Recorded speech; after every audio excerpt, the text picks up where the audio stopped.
Well, good evening. This is DJ's Classic Garage and now live. It is I, Dennis, with the Fluno, and we are going to have a fun conversation about a lot of stuff relating to, well, cars, because that's what my channel is all about. Cars, us hanging out with cars, us doing stuff with cars. There's a lot of neat stuff going on, and I have a video that I'm getting a lot of responses on about, just can't find parts, and it's getting worse. So it's okay. 3D printing though, hopefully will save us. I hope. So what do you think, Flino?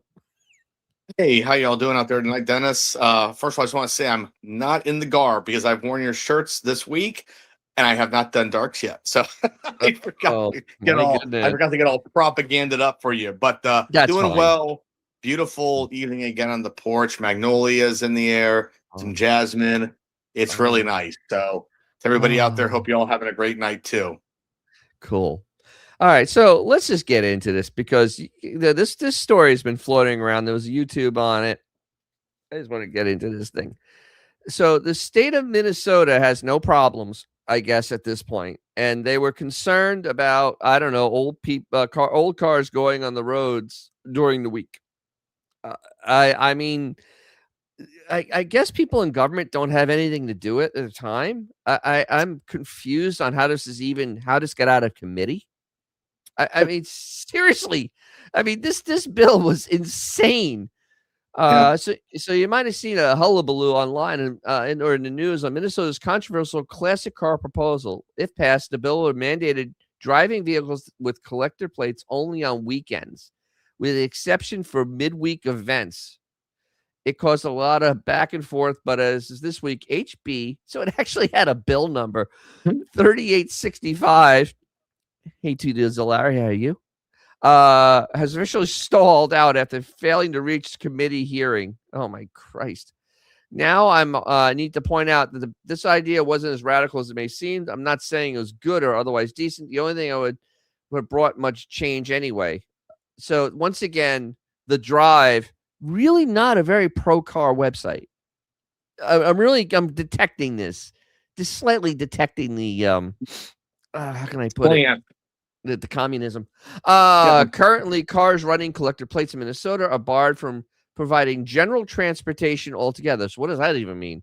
People who apply for these plates must sign an affidavit saying they won't use their cars that way. Whether or not it's actually enforced is another matter. The stalled-out bill, while being vaguely worded, would have allowed owners to drive their classic collector plates anywhere they wanted on the weekend for any purpose, but only during daylight hours. So cars from 1980s 40 years ago, Yeah. 46 years ago. So a car from 1980s can't drive at night because it had collector's plates on it. They had headlights back then. I hate to tell the whippersnappers out there, we had headlights. You Oh well, know, let's see. carriages had at least acetane or whatever gas lamps too. Yeah, exactly. You got Jamie Cotton, Autobot. Yeah. So and Horatius 763. Yeah. So this only during daylight hours. Come on.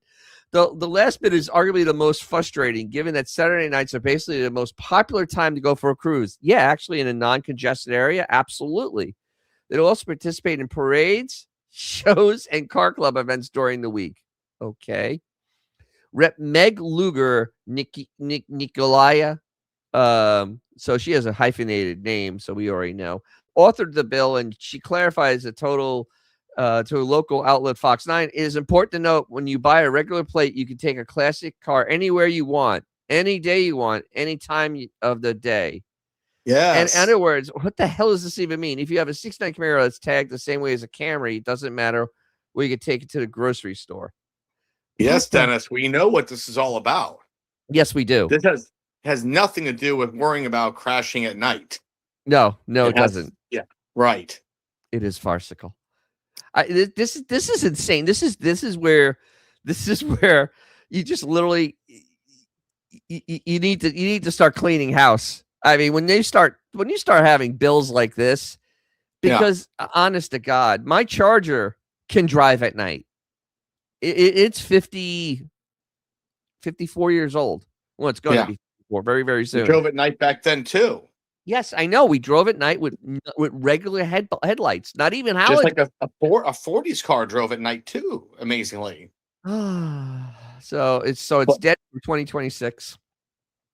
See, going with the collector plates in Minnesota is a smart money move. If you own a high dollar car truck, instead of paying almost 7% sales tax on the purchase price of your vehicle, you pay $150 tax instead.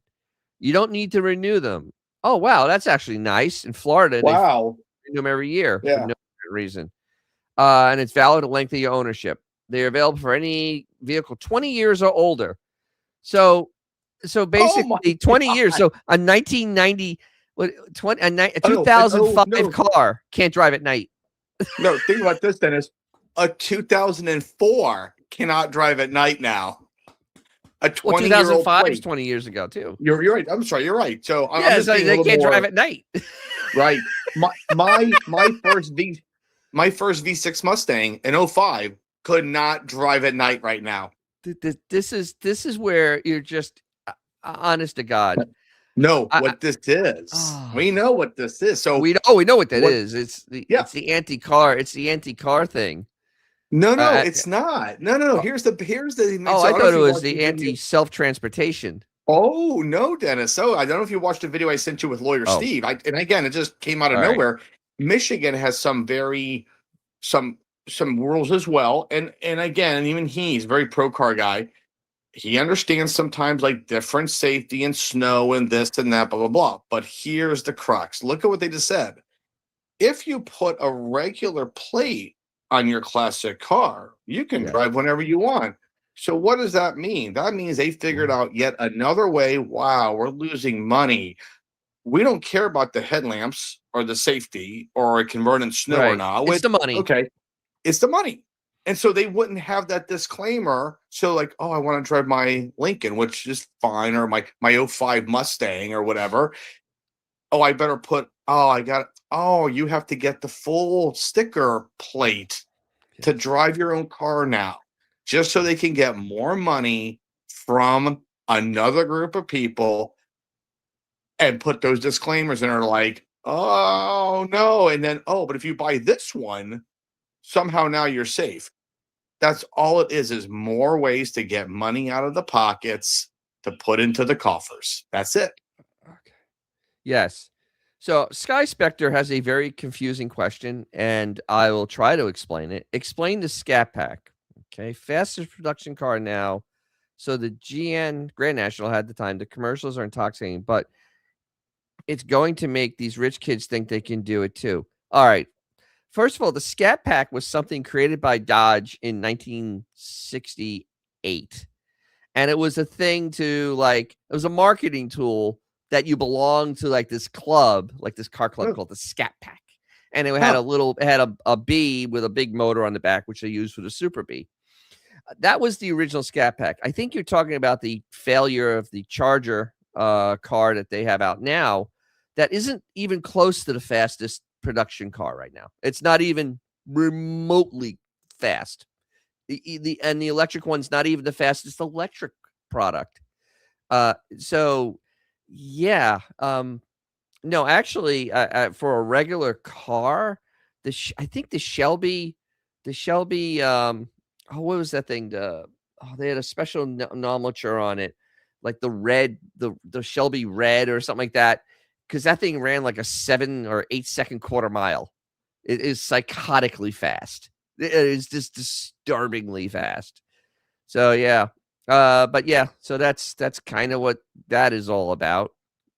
Let's see. Yes, if it it's not. All right. Horatius, he always comes with it. It's always about the money with them. Actually believe in their environment. That also is true. Cult ideology and therefore believing old cars pollute more, so they should be banned. Absolutely. Look at California with the Leno law. They won't even, they're not even entertaining that. And there's no reason to inspect old cars. I mean, if you drive at 1,500 miles a year, it's a lot. I mean, seriously, I think I drove my Charger one year. I drove it a lot. I drove it 1,800 miles. That was it. Honest to God. I mean, It is so There's not enough ridiculous. left. There's Yeah, not enough exactly. left. Like even my Lincoln, which I had as my everyday car, no lie, for 6 years. Not joking. Okay. I actually had the car for everyday driving for 6 years. Um, it's me out of how many people with no catalytic converters. It's so abysmal. But And that's the shame. here's the argument though that makes it just fall apart. 30 years ago is 1996. That's Let's really correct. figure this out. So You're my right. 1995 BMW is technically a Hmm. classic. It's over 30 Yeah. years old. Like my How do Z3. you Yeah.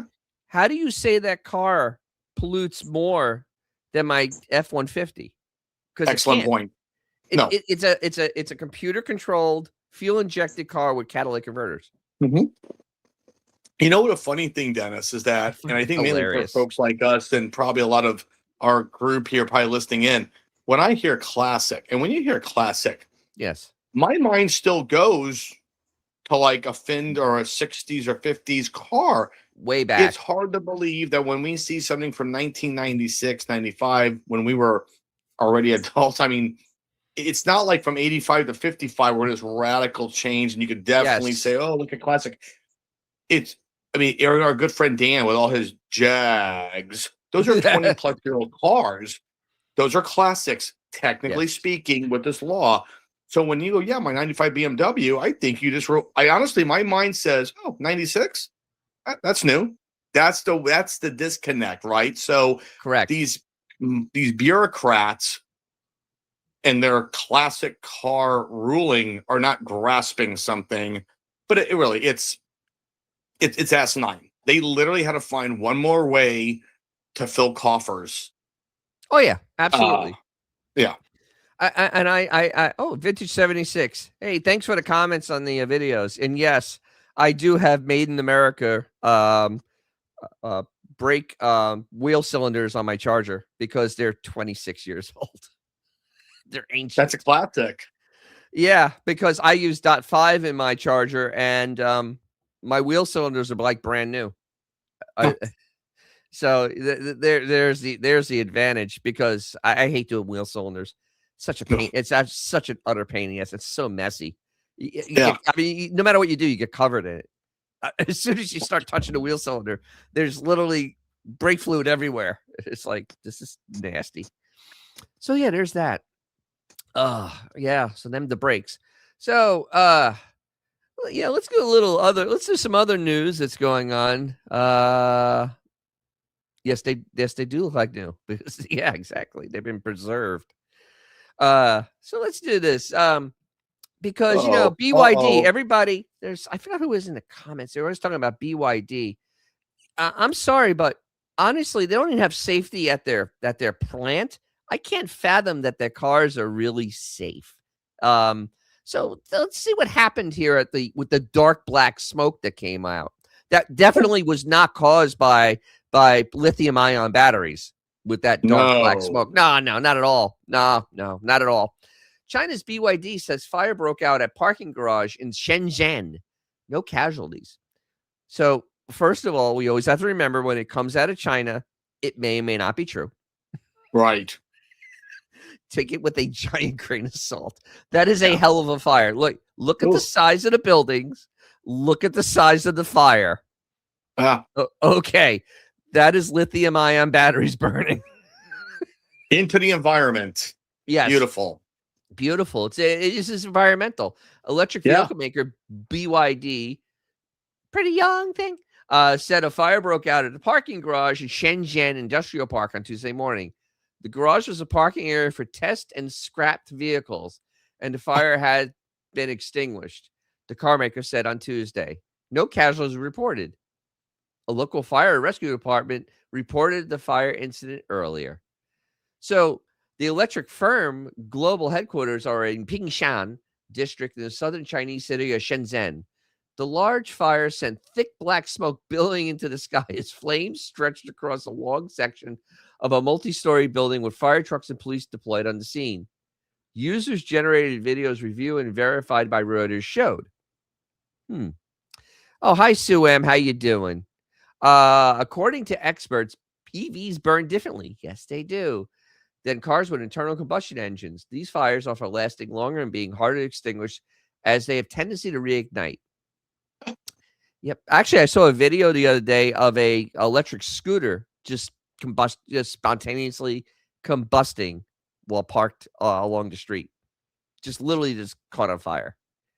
It's absolutely horrific, actually. But that is noxious. I mean, that will make you really sick. That could probably kill you. Deadly. That's deadly fumes. That is Absolutely. deadly stuff, man. And the Chinese don't care. So, No. let's see. Oh, wait, here we go. Horatius 763, always bringing it. Few recent electric appliance fires in America recently. One fire took 80,000 gallons of water. Holy crap.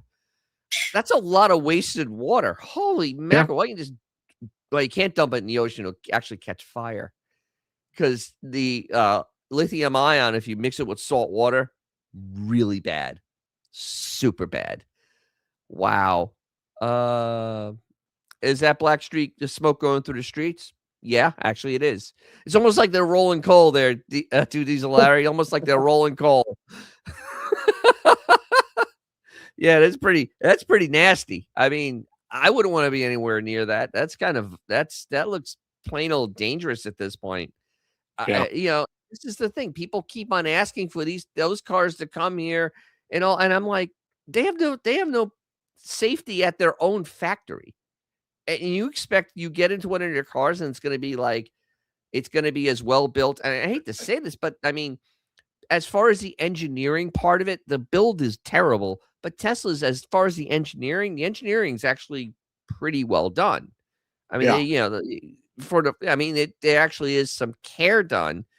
The fit and finish is garbage, but I can't see BYD putting that level of care and money to make sure everything's done at a high level. I'm just kind of saying, just knowing that they're trying to sell for the cheapest price. It's not like the Chinese can't make good stuff. They can. If you go to Harbor Freight, if you spend more money on the Bauer and the what's the other one, the blue one, they actually aren't bad tools. I actually used my Bauer cordless impact today. I actually took the lug nuts off the charger. They were torqued, and I took lug nuts off the car with it. Didn't turn my compressor on. So it's they can build good stuff, but if you're trying to drive down to the bottom, it's not gonna be quality. You race to the bottom, it's never quality. Right. They need to ban China from making EVs. Nah, let them keep making EVs for their own country. I mean, every one of their citizens in the world, that's fine. A test subject anyway. What happened to Ping? Don't know. He went out for a drive. He just never came back. Exactly. Yeah. I mean, they don't care. It literally is pretty true. So couple economic news things coming up, because this is ongoing with me, because it's like a lot of my stuff on my channel is about like just the price of shit. It's psychotic. So I saw this article and I about fainted, because I already know how much it is to paint a car.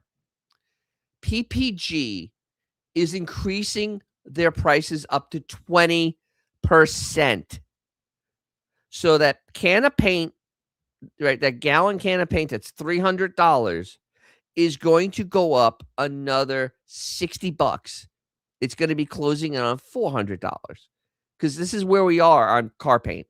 Seriously, this is where we are, especially like from PPG, which is a very good paint for just regular industrial, every day. It's good paint, but damn, is it expensive.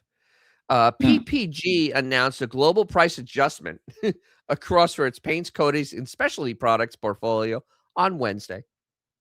In recent weeks, the global petrochemical, energy, and transportation markets have experienced significant volatility and supply constraints, driven by factors outside of their control.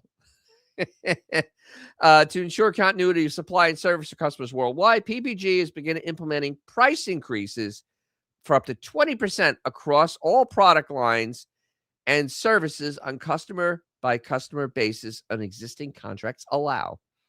So we have shortages, and it's hard to get products. So we're going to jack the price up 20%. I'm trying to figure. I'm trying to figure that business reasoning. Thank you. Yes, I know Asia Shades. That's a specialized. And thank you. Thank you so much. Yeah, yeah. Sue's trying to help me actually, so I can get my trailer painted with the Asus. I was going to do a full video with Asus Shades, and Asus Shades. Yeah, on the coolest trailer on the planet, because that's what I'm going to have when I go to Mo Party in September for my birthday. It's my own birthday gift.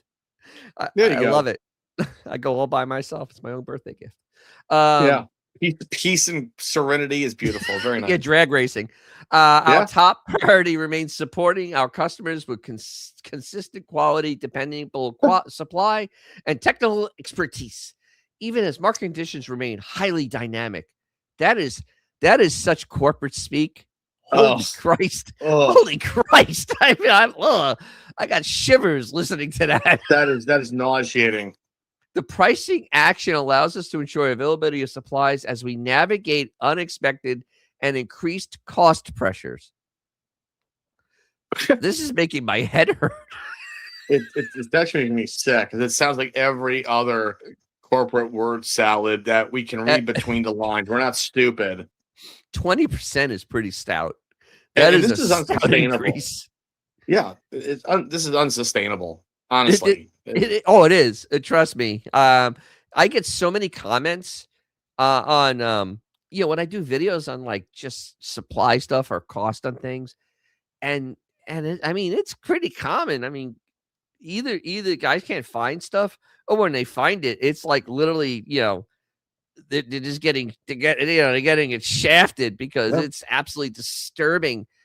Like, because you're just trying to buy like just the raw supplies to paint a car, just the raw supplies, not the paint, nothing else. You're like $200 to $300 just in the supplies, like the tape and all the plastic and whatnot. I mean, just that. You're already in a hole, and then your primers are a few $100s now a gallon, and you got to put several coats of that on. I mean, I'm not even talking doing body work. I'm talking just painting.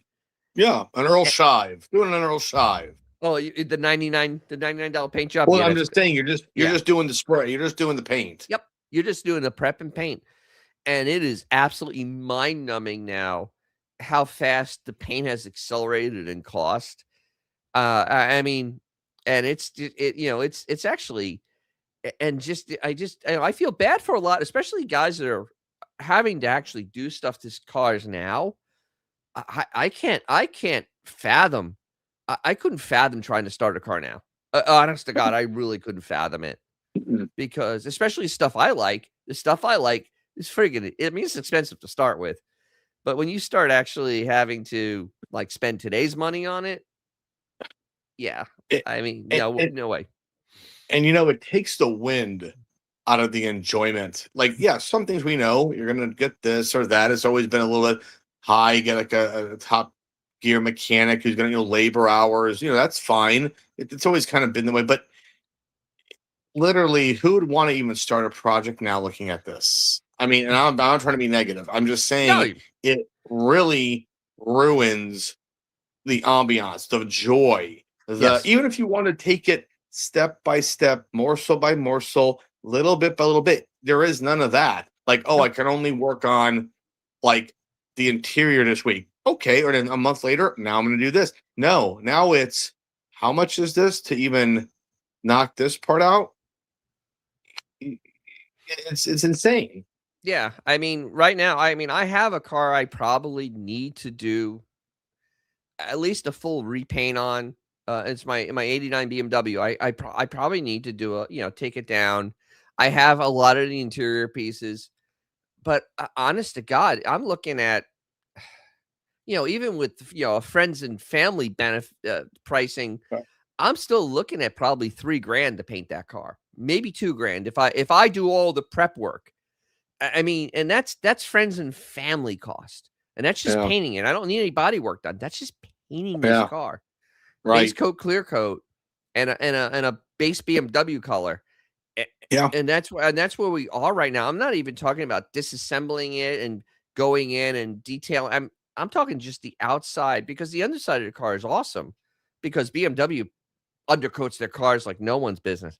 But honestly, to do that car justice, I mean, it would actually take a serious amount of investment on my part. And it's like, and then do I really want to use it? See, here's the Right. problem. The car looks nice now. Yeah. Um, the car looks nice now. It's good enough, and I enjoy driving it because Right. it's nice, but it's not perfect. But I'm like, Yeah. I can drive it though, so it's kind of like I can drive it. I, So, I learned that years ago. I'm talking 20 plus years ago with my Lincoln, where when it was going through step by step, this and that, of course, there's more steps, but there's always a step by something's going to happen. We know that. But I learned a long time ago at a Lincoln car show, and it's a generalized statement, but don't over restore it where you don't want to drive it, correct. because you dump all this in, and yeah, you want to look good. I remember my very first paint job I put on that car. I ain't gonna lie, it was like $800. But you know what? It was like a Monet. I mean, the further you got, it was great. Okay, but I mean, it is, and it's a light colored car, so it could hide Right. blemishes. The Correct. point is boy, that sure looked, and they took it down, they sanded, whatever, a little overspray here, but you know what? I was in my 20s, 800. I saved up for it. And boy, let me tell you, I took it to car shows, and people, especially washed up and wet, looked absolutely beautiful for what I needed it for. And it was a protective job. And then I did more work later on, like in 07. I got the vinyl top redone, this and this, a much nicer paint job across from Lincoln Land. And even that all together with the vinyl top and taking the trim off was like $1,800. And I mean, the guy did a phenomenal job. But even that was now a little higher for me. But boy, it looked a lot. And of course, now it's many years later. But even now, the base, like you just said, make it look good for shows, decent job, thousands of dollars. No, Yep. now we're talking what used to be don't over restore money. And you don't want to drop the dough now. And I don't blame you. One nick on 275, you're going to be not Exactly. pleased. Right. So Sky Spectre wants to know, how does Hollywood get cars done in a week? They don't. So this is what they do. All right, there's two ways this works with the car, getting the cars done on those shows. What is this all about? What is this about? On the shows, when they do a show and they do restore a car, and it seems like they got it done. All right. So there's two ways this is done. And one way is like the Chip Foose way. And Chip Foose is notorious for this, where the Bondo's not dry and they're still starting to paint the car. Literally, his cars look like junk a few years later. I've seen a few; they're not good looking cars. Or they, the car doesn't need much body work, but they put 30 people on the car, which is, no shop and no normal shop's gonna have 30 people running on your car. You'll have 2 people working on your car at most. So they have a swarm, and it's just like they can just do the whole thing. A lot of the shows, what's that one? The one that was in Maryland. I can't think of it all of a sudden. But they actually showed you how long it took. They would have a day 197, and they're still going on and on and on. And they literally would take forever to do it, because that is the real world. Because that's how long it takes to restore a car. I'm actually looking it up right now. I can't remember the name of the damn show. No, TV. Because he used to go, and they would actually, the first thing they would do is no, that's Junkyard. No. I don't even remember. No, I can't remember. Is this the guy who would scream at his staff all the time? No, he didn't yell at him. He was he was ex-military, and he would go and they would restore I can't remember what they would restore cars. Maybe they were in Pennsylvania, Delaware. That they would go and restore cars. But he would tell them that, like, hey, the brake system is junk on this. I'm not gonna I'm not going to do anything until the actual. Um, I'm not going to do anything until we actually start spending money on breaks here, Yeah. because we're gonna start there and go forward. And Hmm. so then he was really good about it. And I can't remember. I am looking so hard for this because I can't remember. No, wow. Because yeah, but the other one that was really good is the Count out there in Las Vegas, counting cars. He actually Yes. does do good work. I've seen his cars in person. They're beautiful. But those cars take months. Even with everything being done in house, it takes months. Uh yeah, from the ground up. Yeah, there's almost no way. Right. It makes me sick when I don't like, the Blues Brothers for me at this point really actually kind of makes me nauseous to watch, because they destroyed a lot of late 70s Plymouths. Right. Seriously, they destroyed like Yeah. 300 of them. Yeah. Right. So it's just awful. So you're welcome, Sky Spectre. So you know, and we have to, of course, talk about this, because why not? Even though there's not much going on, we're gonna have to talk about First Brands. We have to, just because, well, it's First Brands, and this is the news. I mean, literally, it is. They basically are doing a Chapter 7 instead of an 11, which means they're liquidating the IPs and not the facilities. So they're getting pennies on a dollar. So they have sold the intellectual properties for most of the brands, except for the brake brands. Raisbestos has not been sold. Raisbestos is still as dead as a doornail. And so is Centric and Power. They're all not making anything. And there's no one buying them right now. So this is turning kind of sickly. And Mhm. I've read that the judge is going to try to make it Chapter 7, because that's what it's going for at this point. So First Brand's founder to face July trial on Ponzi scheme charges, because that's what he did. He ran a Ponzi scheme named after an Italian. Congratulations. Patrick James, the founder and CEO of First Brands, is set to go on trial July 13th, accused of stealing billions from his own company to fund a lavish lifestyle. Prosecutors allege James operated a Ponzi scheme that defrauded banks and other lenders, a scheme that led to the collapse of the auto parts giant. This is basically unadulterated greed. This is greed on a bad scale. You can be greedy in a good way. This is greedy on a bad way, because he's stealing money for himself, not to improve the business, not to help other people. No, he's just stealing for himself. The consequences have been devastating for dozens of manufacturing plants, including Champion Labs in Albion and several in Jasper, Indiana. They've closed their doors, and they've left more than 4,000 American workers unemployed. Amazing. Sue, the trial is going to be in Texas, I believe. I believe it's going to be in Texas, because that's where their headquarters was. James' attorney, Scott Hartman, I don't envy this guy, has requested a delay in the trial, citing sheer volume of evidence involved. According to Hartman, the government has already produced around 7 million pages of discovery. Jeez. With more expected by the April 27th deadline, the defense is asking for the trial to be postponed to the first quarter of next year. But the government attorneys are pushing back against any delay. No, they want this over, because they can't sell anything until this. Right. Really can't clear everything up till this is done. A host of major financial institutions have been named as victims in its scheme. Arab Banking Corporation, Bank of America, Deutsche Bank, First Citizens Bank, Goldman Sachs Asset Management. I'm not trying to say this name of that bank. Pathward Bank, RBC, Trivian, Trust Bank, US Bank. Holy crap. Prosecutors say there are many other victims, but not all required to disclose names at this stage. I know Jeffries is one of them, and they're not named there.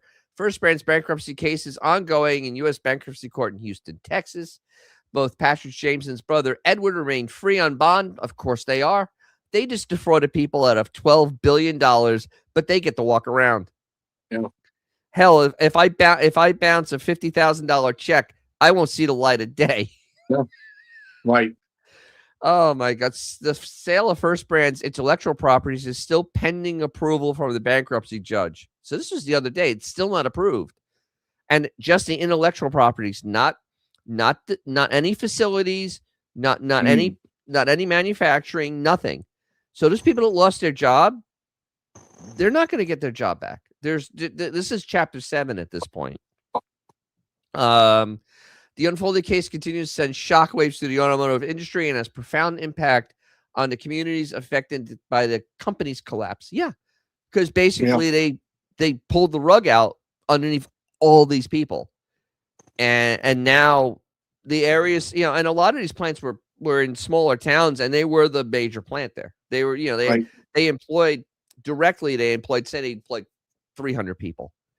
But then indirectly, they had probably 1,000 people being part of what they, the daily routine of delivering stuff, or, grounds maintenance, or supplies for the, just because a lot of times you get local supplies. You don't get it shipped in from one area. You buy it local. Yes, Phantom Motors. That's what it is, Vintage. Thank you very much. That guy was Phantom Motors. absolutely that guy was absolutely meticulous. He was an ex-military guy. You could tell he literally made sure cars stopped and were safe before he gave them back to their owners. The bills were huge because he showed the real price. Because it'd be like 100 I know grand. that show now. Yeah. 100 Phantom Works. It was like 100, be like $120,000. I mean, honestly, for any real big restoration, it was 6 figures. But that's Yeah. realistic. And that's why when I did the video a while ago, it was in 2024, restoring a car, and people actually gave me backlash because I said to do a Roadrunner, which is a common car, and yes, it is a common car, actually the most popular Chrysler muscle car ever made. It would cost 85 grand if you started with something that's rough, just to make it nice. Not a museum piece. I'm talking nice. If you need to do everything, you're talking 85,000. And yep, it is a great show. I love it. Oh yes, we have Dangles is here. Hi, Johnny Dangles. You don't want to know. Have you done a video on how First Brands became so dominant in the market? Was it by buying up other companies with low interest rates? Yes, I did do a video on that. It's called "How Did We Get Here?" And it's I actually did. It's pretty in depth. I can't even explain the whole thing because it's like a 15-60 minute video on just how, and it wasn't. And the thing is, a lot of the First Brand stuff came to be because of really poor planning at other companies, and it just ended up being at the wrong place at the wrong time, that they were cheap enough to be bought. Like Fram Group became a disaster, and that's how they ended up there. Racebestos, our own government basically stuck the skewer through Racebestos with the asbestos settlement, and actually made it so they couldn't stay in business. I mean, they filed for Chapter 11 in the 90s, and they never recovered. They were part of Federal Mogul for a while. And yeah, so I have a whole video on that. It's called "How Did We Get Here?" And it's actually kind of depressing when you because I go back to the origins of the main companies, and you just it actually, like, Racebestos was like over 114-year-old company, and it just gone. 114-year-old company gone. Autolite was like 120-year-old company, and they're going to continue on, I guess, but not really as Autolite. I mean, they got bought by somebody else. So this is where we are with this. And it's pretty sad. Yep, billions, and you pay a fine to get slapped on the wrist, steal thousands, and you have the book thrown at you, and you have to pay it all back. Yep. Oh yeah, if you're gonna do crime, make sure it's Yeah. huge. Yeah, They'll let you absolutely. walk. They'll let you friggin' walk, Amazing. and I don't even understand that. Oh, G Canada showed up. Hi, G Canada. Can you repost that show? It's one of my videos. Hold on. Hold on. I can. I'll put a link in the thing here in the comment section. Hold on. My channel dashboard. La la la. My content. La la la. Let's see. How did we get here? Do do do do do. First brands. As I look through here, let's see. Let's see. No, no, no, no, no, no, no. As I'm looking through, let's see. No, it has to be this one. I have several. Holy mackerel! Actually, do they have my play? Is there a playlist? I think I have a playlist just on first brands. Yes, I do. I have a playlist just on first brands. That's hilarious. That's how bad it is. I actually have my own playlist. Here, I will put the playlist, shareable link, and I will put it here. Anybody wants to enjoy all the fun and games of first brands and how they absolutely destroyed a lot of companies. Here, I have my first brands playlist because yeah, because honestly, I think I've done 4 real videos on it, and I'm obviously in the near future I'm gonna have to do another one when they finally do the IP sale, which is gonna suck. Oh, look at that dabbling, Ed Rooney. Hi, are you dabbling in posting? Is it on cassette? No, actually, it's actually on Betamax. Laserdisc. Laserdisc.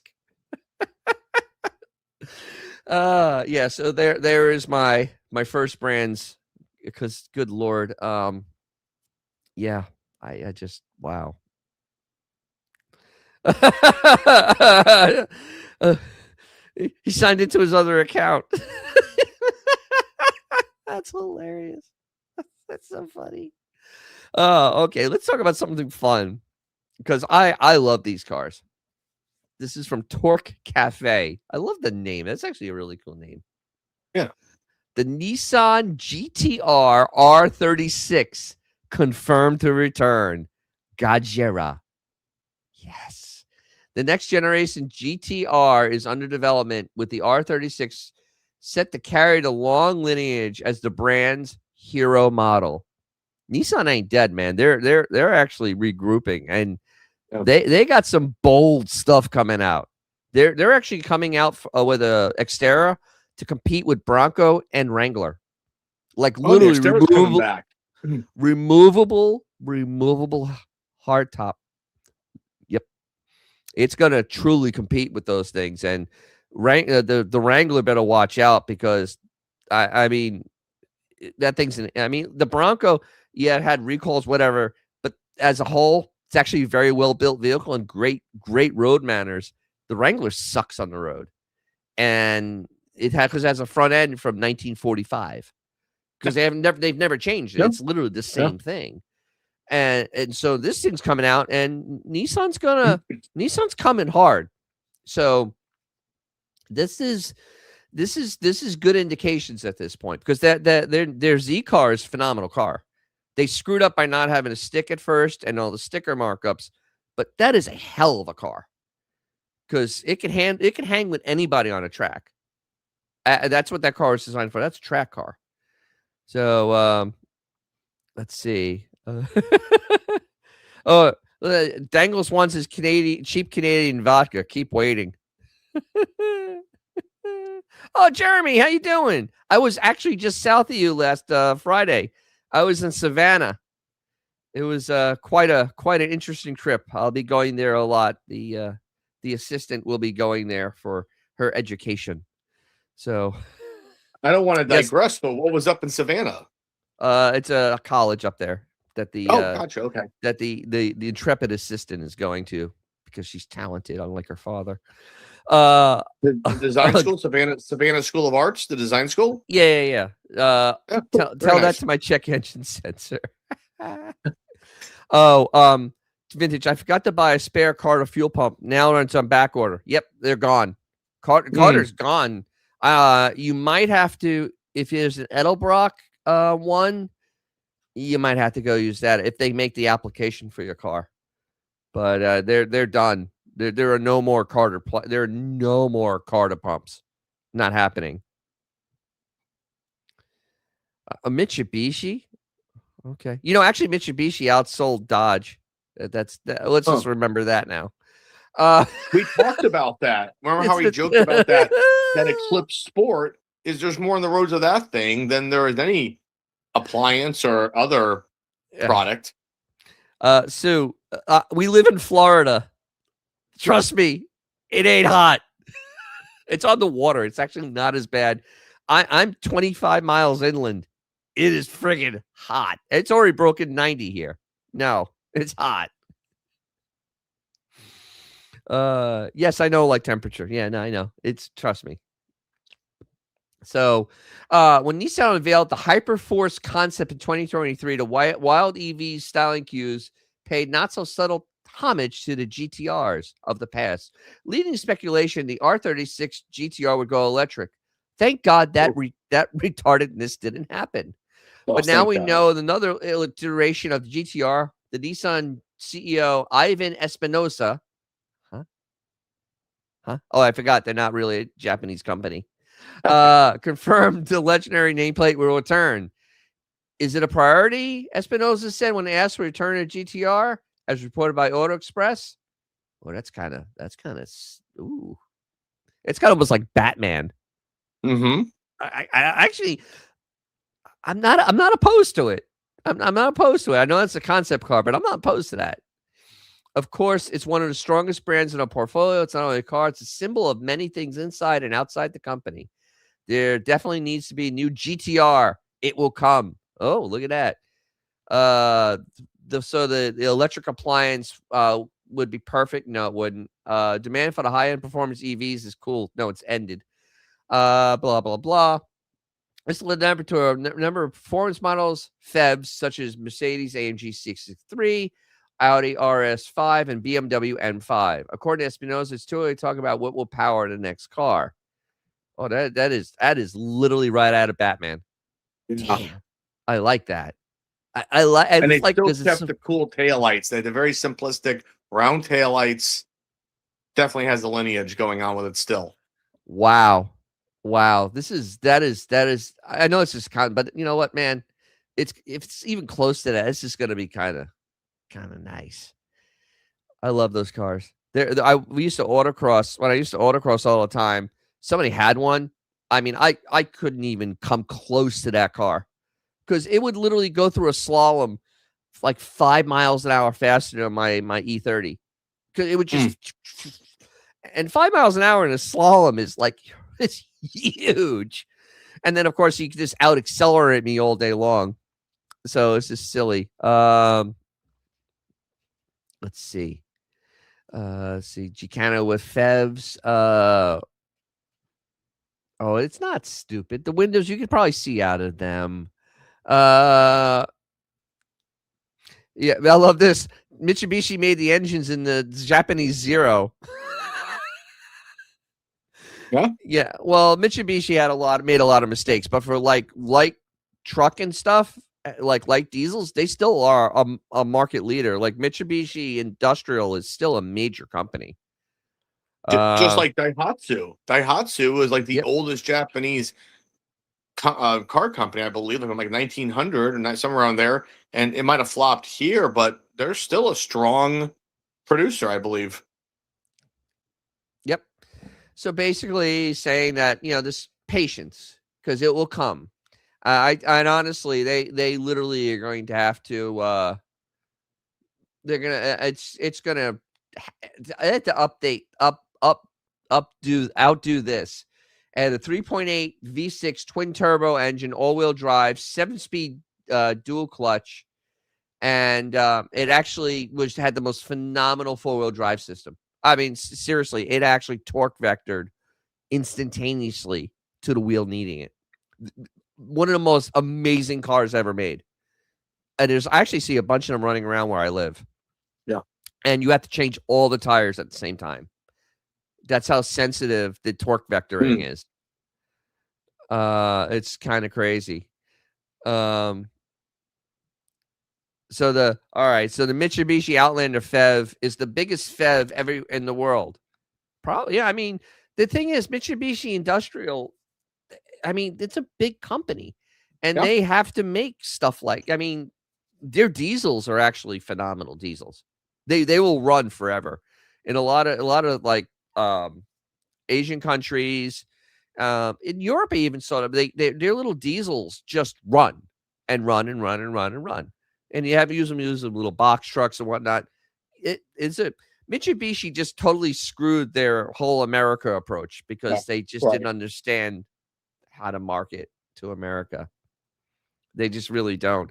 Yeah, the big commercial equipment. They are just, for Japan, they are like the thing. Honest to God, they are the thing. You know, the Toyota actually makes forklifts. I believe that. Yeah, the city of Tampa has them. Oh, really?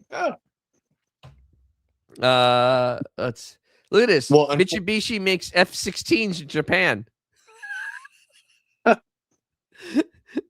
Go ahead. We have this unfortunate hubris, well, many things here where, if it failed in America, I guess it doesn't work anywhere else in the world, where that's not the truth. It's not the truth. And no, and it's unfortunate because Mitsubishi has had some incredible vehicles. I remember, like, now going on 25 plus years ago, I mean, the Eclipse was everywhere, everyone Stu had one. Yeah. So who had one? Sue M had one. Eclipses were excellent. not bad cars. They were not bad cars. No, they were not bad cars. How they just didn't move with the times in America. Whatever's going on, they collapsed here, sadly, but they're still going strong. But I want to throw with this GTR real quick. It's interesting. We take the Tale of Two Cities, where blatantly a Halo car. They know it's an amazing vehicle. They're redesigning it. They're this and that. Still has they're paying, homage to the one we all know that hasn't changed styling forever, and they're just making it better. But they know it's not going to save Nissan. They, like you said, they are redoing a lot of things. I mean, even from the humble Sentra to the Kicks or whatever that thing, the Rogue. I forgot what they restyled. They're really saying, hey, we kind of messed up. Let's have all these other products, and then we'll have this little Halo guy up here that people still love and everything. But unlike other companies, they're not putting all their eggs in that basket. They know that's not going to save them. They know they have to do a clean slate in many ways, and they have been. It'd be nice if another certain company could figure out this game plan. They seem not to be able to do that. No. But look at what Nissan is exactly doing. Because, they've had a horrible rep for a while. Mm-hmm. But everything I'm seeing coming out is sounding like, okay, let's go back to the drawing board, figuratively and literally, and let's get back on track. A new Xterra, that's amazing. Because, I mean, I used to see those all the time. My old cross-country coach had one. I mean, long after I was out of high school. But, I mean, he had an Xterra. They were popular. And then they went away. But they're bringing it back. And it will be a huge Jeep fighter. Because they just rest on their laurels, like, there's the name. And this is a great story, actually. And others should take heed and take notes. Yeah, exactly. Because Nissan, really have to say this, Nissan really has a smart game plan. And honestly, they're going back to basics for the consumer. Yes. And there's no gimmickry. There's no memory berries. It's literally, all right, we know that we really screwed the pooch and we need to fix this. So we're going to come out with a nice cheap Sentra. We're going to come back with the Xterra. We're going to make, a real pickup truck. Right. We're going to bring back basically the hard body, which everybody loved. I mean, that was indestructible. 10K06. Yeah, he says, "Hi, gentlemen." He's using that loosely, I imagine. Yes. But you look at you look at how they're coming and they're just bringing for different segments. There's Yeah. no, and then then they're going to bring the Halo car, but the Halo car is Right. not leading. It's not No. leading the thing. The Halo Exactly. car comes after they fix the mess and Correct. then start moving forward with their sales. Um, yes, here more Mitsubishi.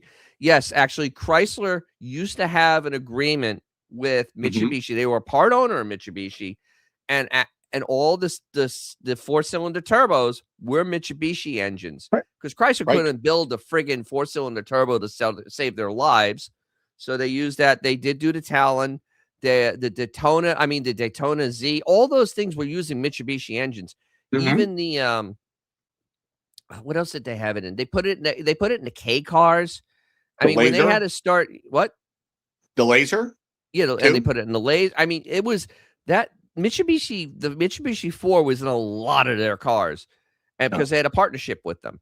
And that's why, and the Talon was part of that whole thing because it was just basically rebranded. It was rebranded Eclipse. I mean, literally, it was just the Yeah. same car. Yeah. Of course. Yeah. So yeah, though they were the competition, but they were the same car. So they Right. didn't care. And it was really, and see, the thing with Mitsubishi had gone way back to the early 70s when Dodge was selling the oh my god, the The Colt. Colt. The The Colt. Colt was a Mitsubishi. It Yeah. literally was a Mitsubishi. And the Colt, actually, the reason it never sold is because Dodge didn't advertise it. They literally didn't advertise. It actually had its own brochure. It wasn't even in the regular Dodge brochure. So you'd never see it. Like when you look on historical data, like for like brochures for dealerships, like 72, Hmm. there's no Colt stuff there. Colt is Cool little its car own too. thing. Cool little car. It was not a bad car. They No. mismarketed it like really badly. And Right. then Mitsubishi got so irritated. This is what actually made Mitsubishi grow um, a lot in the United States. Mitsubishi got so friggin' tired of Dodge and Chrysler jerking them around that they literally just went, "Oh, we're just gonna distribute in the United States. Screw this." Yeah. And they started selling their own cars Yeah. because there was not a good it wasn't a good relationship because they just they weren't selling enough. I think the peak amount of Colts they sold, now think about this is during the gas crisis. I Right. think they sold 70,000 like in 1975. Like that was the peak. And that, I mean, Ford, even at that point, Ford was still selling like 200,000 Pintos. Yeah. Even after they said they can catch fire and blow up, Right. they were still selling hundreds of thousands of them. And the Colt never outsold Pinto ever. Mm. And that's it's it's kind of insane to think about that Chrysler had actually a car that probably could have saved it if they had just kind of worked some numbers and magic, and they just didn't because they Hubris. just didn't. The hubris. Lots and Yeah. lots of hubris. So speaking of hubris, I'm glad you brought that because now we have oh, here it is. Yeah, actually, most of those had 5 speeds. The red Yeah. Colt 5 with a 5-speed transmission. Yes, vintage 76 Viper Hmm. green. Most of them had sticks in it. It was rare to see an automatic. Rare to They see were an little automatic. 2-door hard tops. They actually were even like their coupe version was an actual hard top, like an American style car. Yes. Yeah, it was very simple too. Very Yeah. simple car, and Mhm. they screwed that up so bad. It actually is kind of tragic how Yeah. they just didn't sell the car that could have saved their company. Instead, they made the Valarian Aspen. Ugh. Uh, wow. So Mitsubishi UFJ Financial has over 2.7 trillion in assets. That's Wow. psychotic. Jesus, that's like a small country. All right, so this is fascinating because this is going to happen because General Motors got them. Unlike Ford, it seems like General Motors got the memo, and oh god, Papa beds. So Mopar insiders with their delusional delusional way, goes GM is green light the next Camaro. Muscle car wars heat up again. The Dodge Charger could face fresh competition. You said muscle car wars. This isn't a muscle car, so okay, dude. Keep it going. According to our friends at GM Authority, General Motors has officially greenlit the next generation Chevrolet Camaro, signaling a return to one of what? It's not Dodge's historic. That's a Ford rival. What are you talking about? Good Lord. If everything stays on track, production expected to begin in late 2027. So for 2028. GM's Lansing Grand River Assembly Plant, Michigan, with the car arriving as a 2028. That alone is big news, but it's more interesting how GM plans to approach the return. Instead of reinventing the formula, GM appears to be sticking with what always made the Camaro work. Oh, unlike Stellantis, GM is actually staying what made the Camaro. Fascinating, isn't it? Next generation is expected to ride on the Alpha 2 platform, a rear-wheel drive architecture already underpinning Cadillac CT4 and CT5. Balance, agility, and performance, which made the bathtub Camaro a strong performer in both street and track. I call it the bathtub because literally these things are so high they're around your neck. The window sills are so high in this car. The Alpha 2 platform is built for drivers who care about handling, front-wheel engine, rear-wheel drive, all-wheel drive, but they hopefully won't do something that's stupid because all-wheel drive is stupid on performance cars. The lightweight structure that makes it ideal for performance applications. Okay.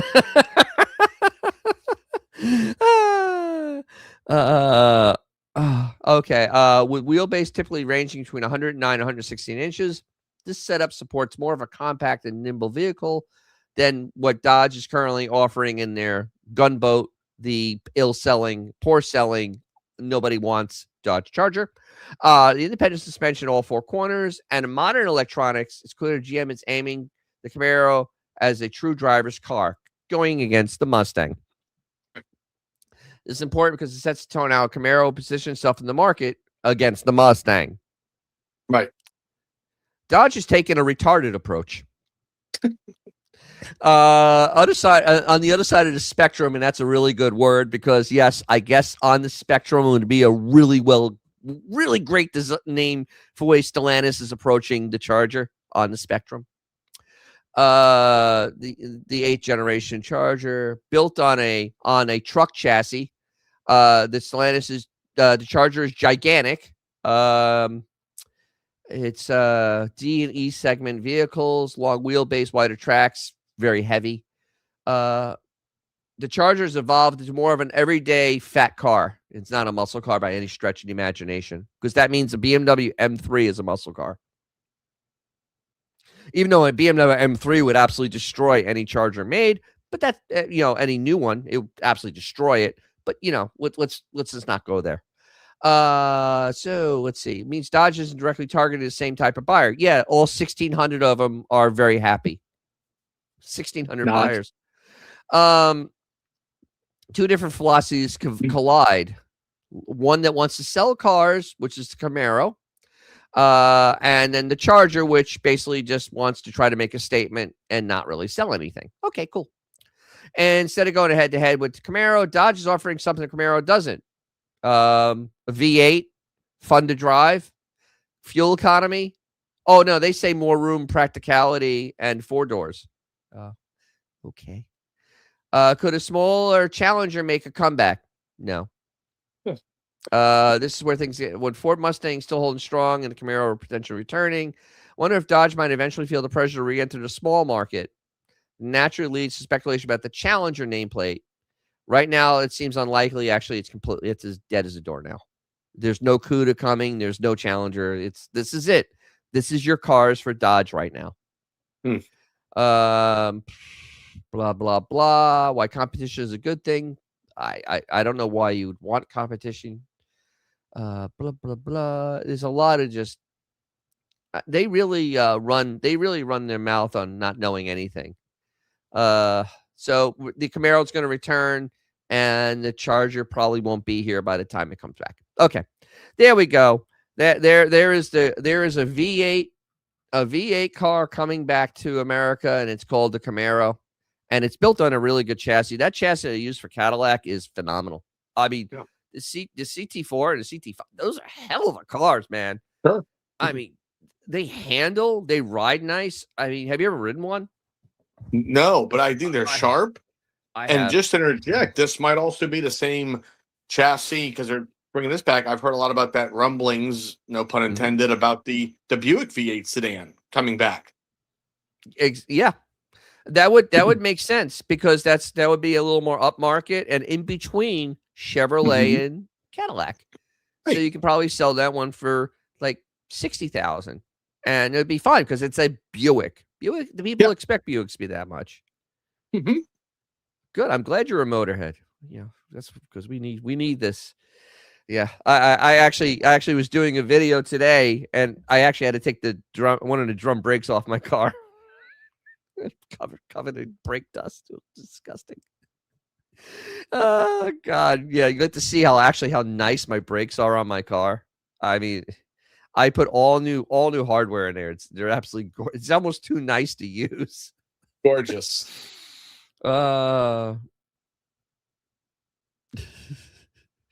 Let's see, Saturday. I don't know. So yeah, so there we are. Like, I just don't understand this. So, I'm not really gonna be doing any more talking about the new Charger 6-pack thing. I'm not gonna do any more videos on it.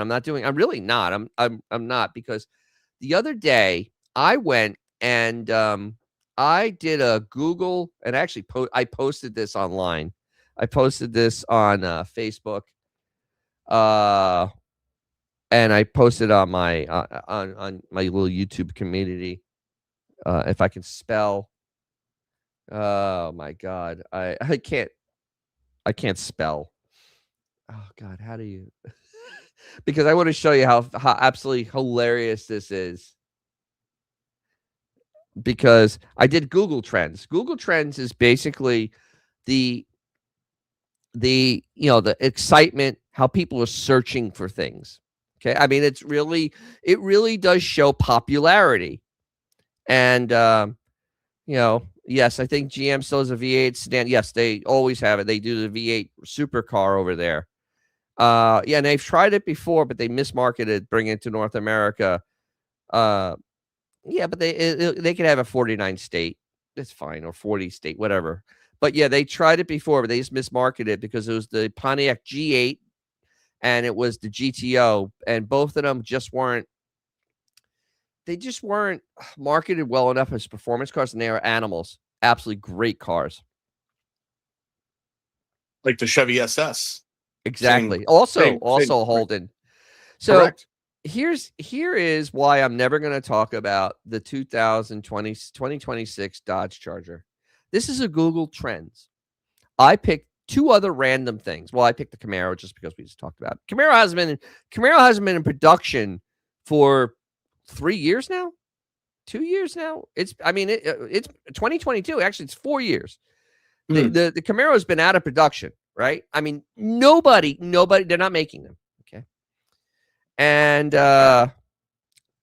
here is the popularity. And I threw another term in here, a dead franchise called Star Trek that no one really cares about. I mean, seriously, it's really not really in the zeitgeist. And I put the Dodge Charger, 2026 Dodge Charger, literally as basic a term as you could put there. So what this is telling me, interest over the last 3 months, which is when the Charger came out as a gas car. The Camaro is 22 times more popular in searches than the Charger.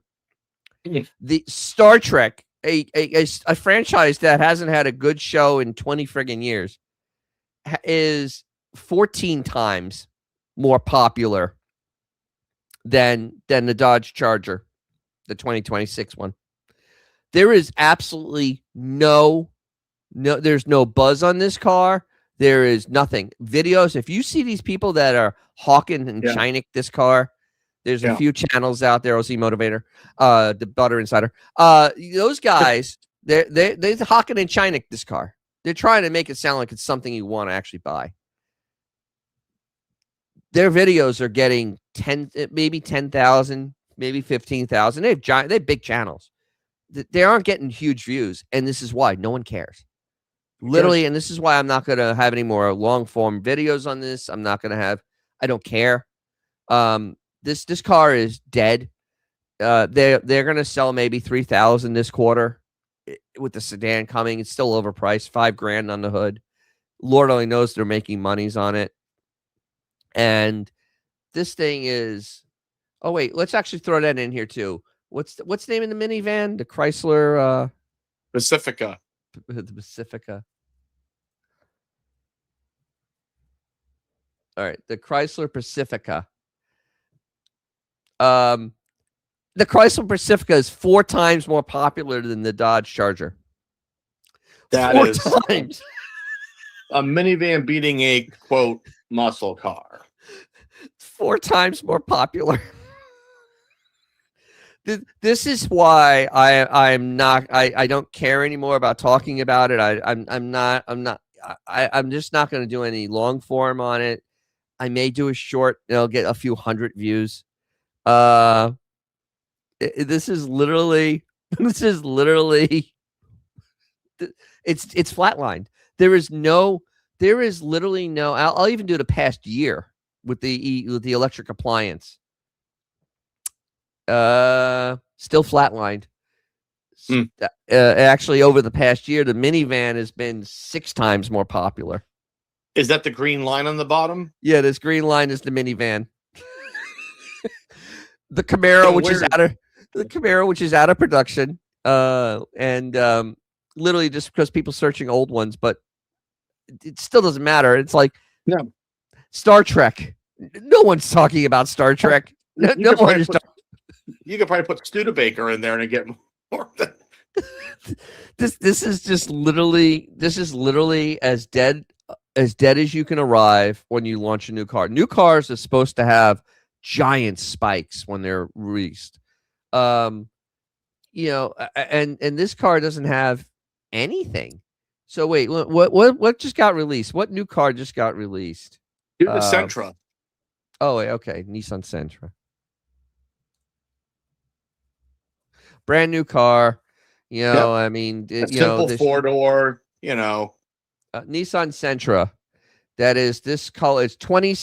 It's 14 times more popular than. I'll remove Star Trek now. Hold on, I'll just pick it.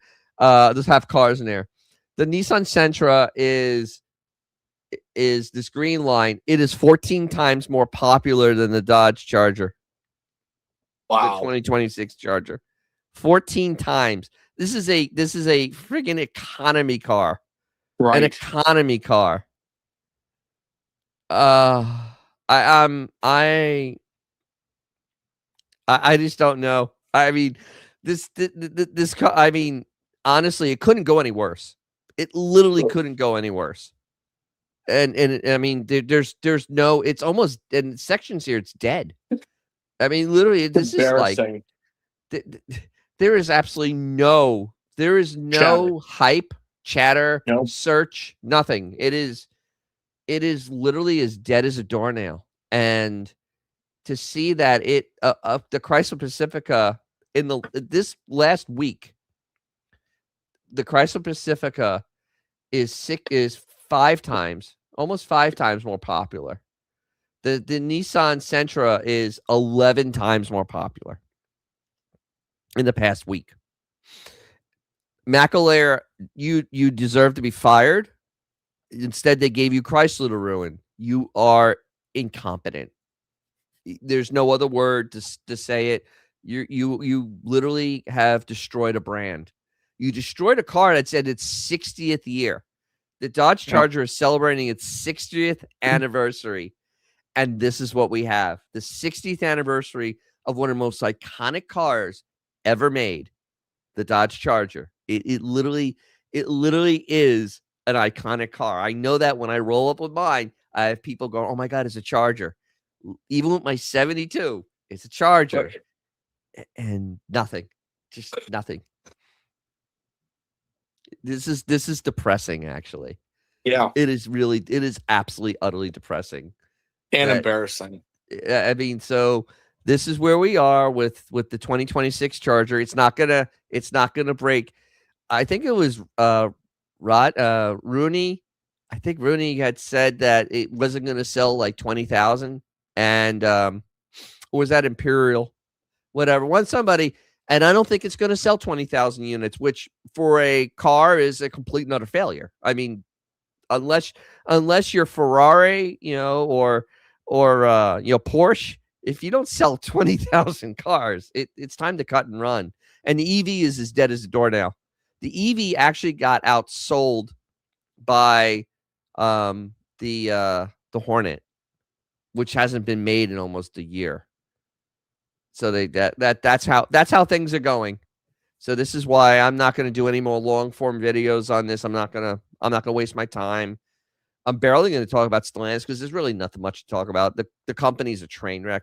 Filosa, I read an Italian article. Filosa is already trying to explain what he's trying to do in Italy because they are already like going, we're not liking what's happening because this company doesn't look healthy. And I mean, North America is as dead as a doornail to them. And they have no plan. Literally, it's just keep on running out 20-year-old Hemis and see if people keep buying it. I just don't get it. And the Charger, there is no V8 coming for that car. Let me reiterate, there is no V8 coming for that car. The car isn't designed to have one. It rides on the same chassis as the Grand Cherokee. There is absolutely nothing coming. This is it. The two V6s, and that is all. There's nothing else coming. There's no other models coming. There's no model for Chrysler coming. There's nothing coming. So don't get your hopes up, everybody. This is where we are. So, all right, let me get that taste out of my mouth. Let's talk about cheap. Sorry, let me rephrase this. Inexpensive classic cars. And it's on an article. I did a video, and I picked 5 that were actually, stuff I wouldn't mind buying, and fairly priced, and you can get a lot of parts for them. But I did that video, and so here it is. It's from Hot Cars, and I want your take on this because. So they start the premise with the $30,000 MX-5 Miata, which is the most affordable car in the market, and it's a performance vehicle that's cheap. They only sold 8,000 of them last year, so there's that. It's a blast to drive. It's a 2-seater. It's golf cart size, and it's not going to impress anyone on the street or in a parking lot because it's common. Yeah, they haven't changed it in 20 years. So to go back to the cars, and it costs less than that thing. So they start with this one. The 67 Buick Grand Sport. Now, there's 2 versions of this car. There's a Grand Sport 350 and a Grand Sport 400. It's like the first year of it, I guess. 67. This obviously isn't one of the more popular years because, honestly, the 69 through 72 are the most popular Grand Sports. I mean, I had a friend in high school that had the 350 70. Great car. Wonderful car.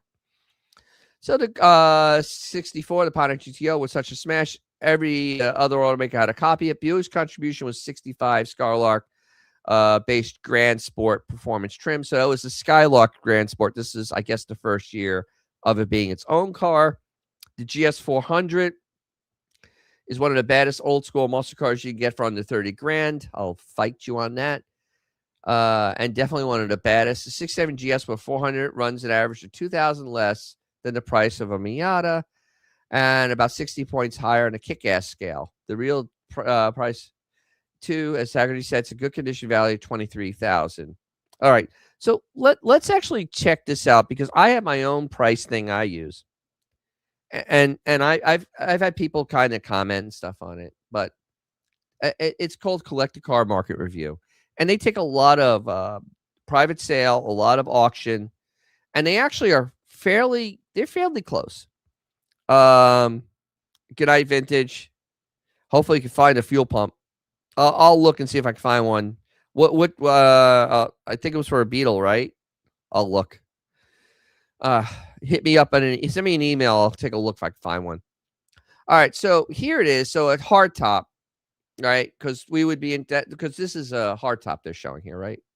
Great style. I like that. Yeah. So the hardtop, I don't know where they're getting this price from, but a number 2 car, which is what this is, I would, number 2, number 1, this is somewhere in that range. This car is $35,000 to $50,000. I've never seen one of these for under $30,000. And this is the 400, which is what they talked about. A number 3 is a car that's okay. It's a driver, but it's not really a show car. The 3 is a driver, and that's mid-20s. Yeah. So I'm kind of lost here on where they're getting their value for this, because let's go to the Grand Sport 340. That one you can get a number 2. I mean, granted, it's not the engine anybody wants, because I don't know how many people actually go out there and want the Buick 340. I mean, I don't think anybody really does.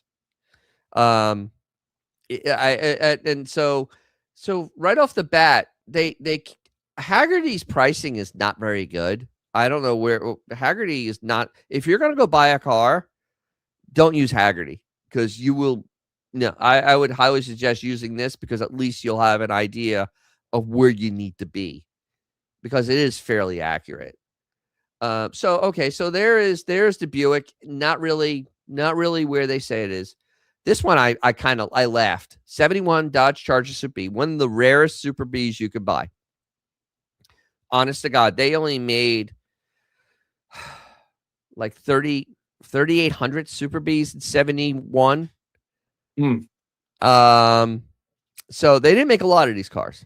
And they're very, very hard to find. They're expensive to restore, because it's 71 Charger. So this is the same as my car. The fender's technically the same except for the cutout. I mean, a lot of the stuff is very expensive. So they go with the Coke bottle. With the Super B was a trim package on the Charger, 383. So a base one with a 383. They said they had one. So bring a trailer. I had one for $30,000. 440 is only $5,000 more. Okay, let's actually verify that this is even reality here. So we're going to go look at this, because this is really where research comes in. Super B. I don't know what type of car it was, but a number 2 Super B is $37,000. Ooh. And a 441 is 20% of that. So you're looking at another $8,000, like $45,000.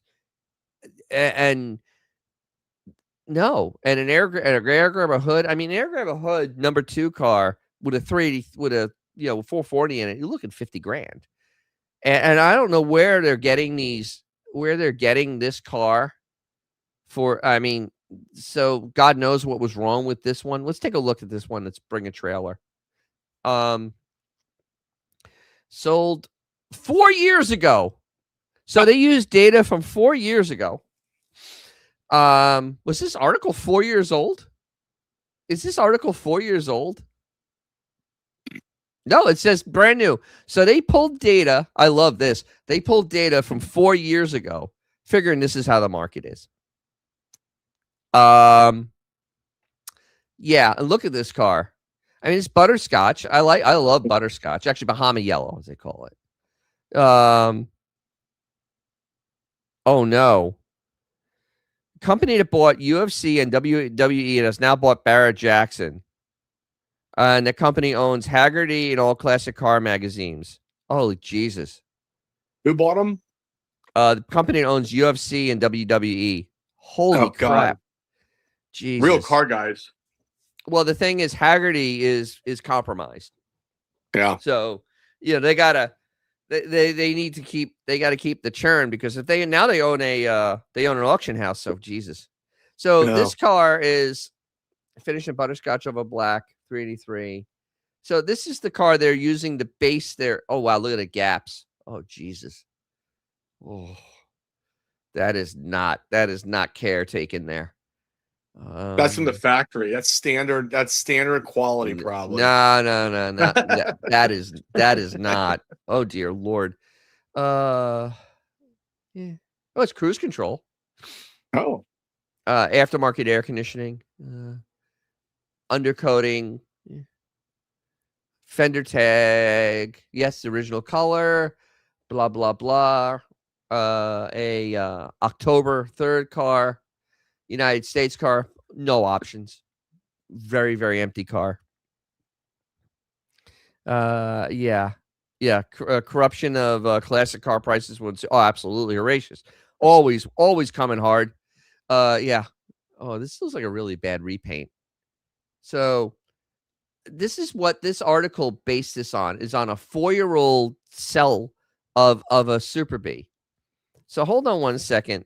Let me go look up a 71 Super B for sale right now, because I want to see this.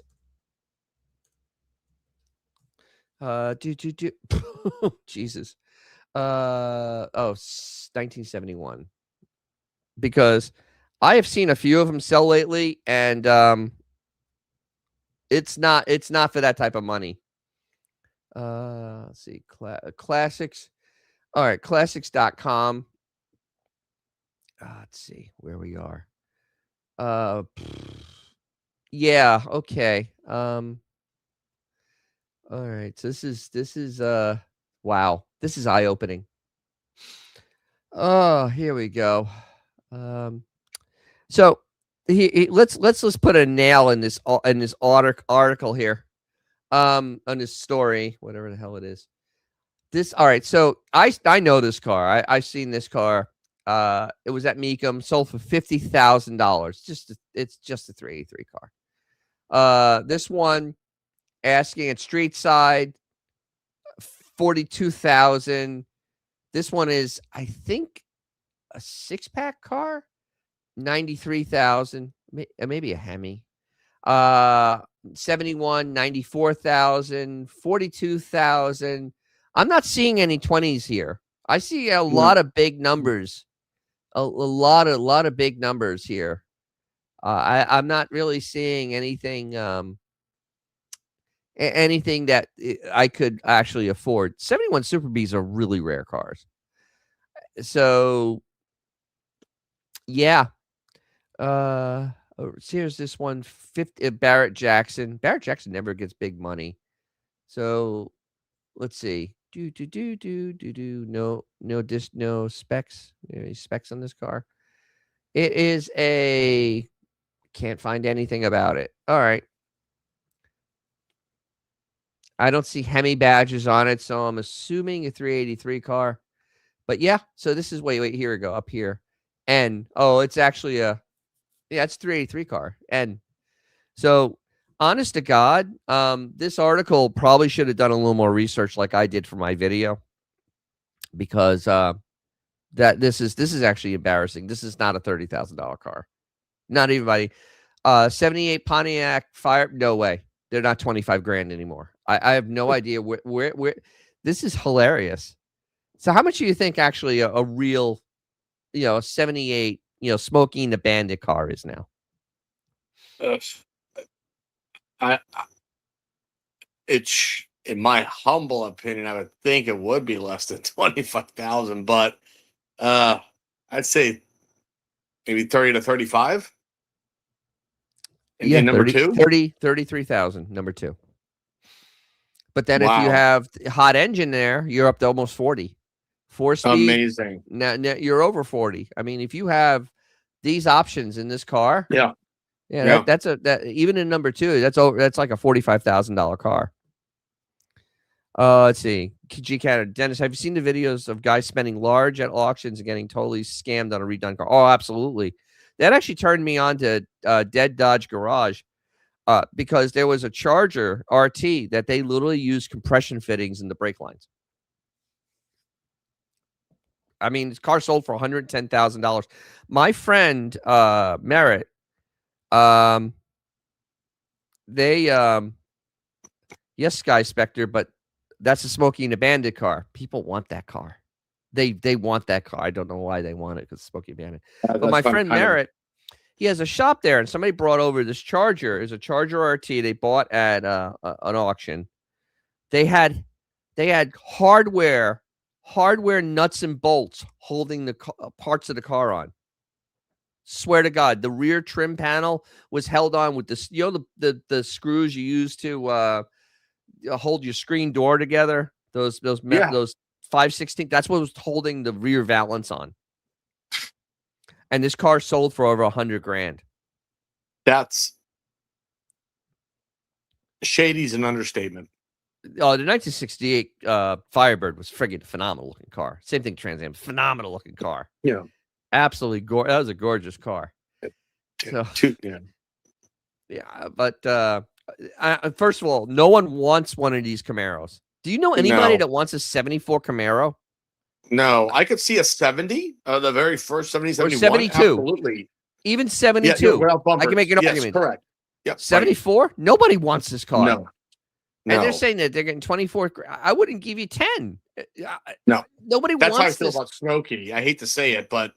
Really? Yeah, I mean, it's like, because I put it all in the big picture, like it's a late 70s. Yes, but smog control. Yes, but automatic. you can get rid of all that stuff.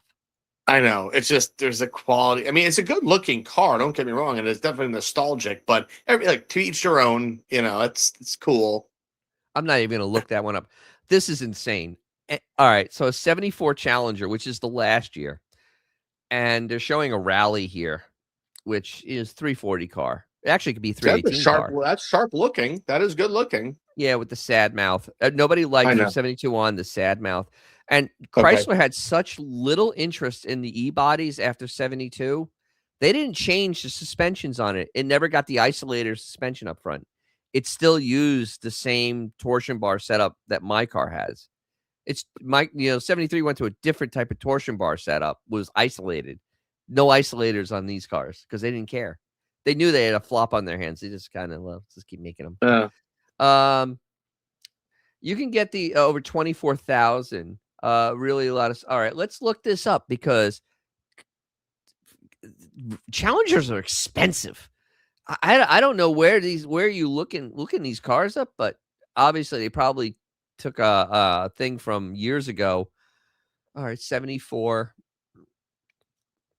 Challenger.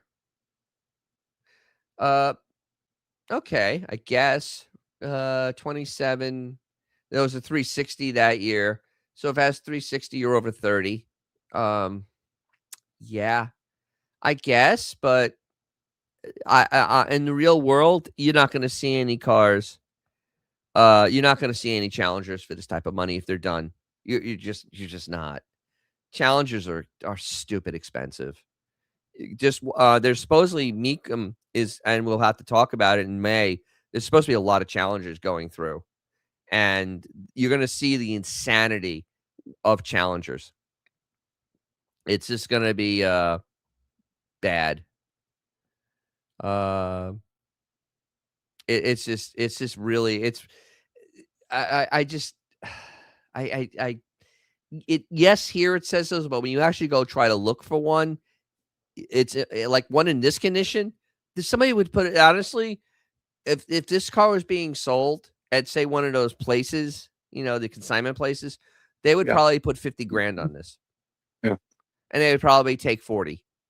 Yeah. But they're not going to take less than 30 for a done car.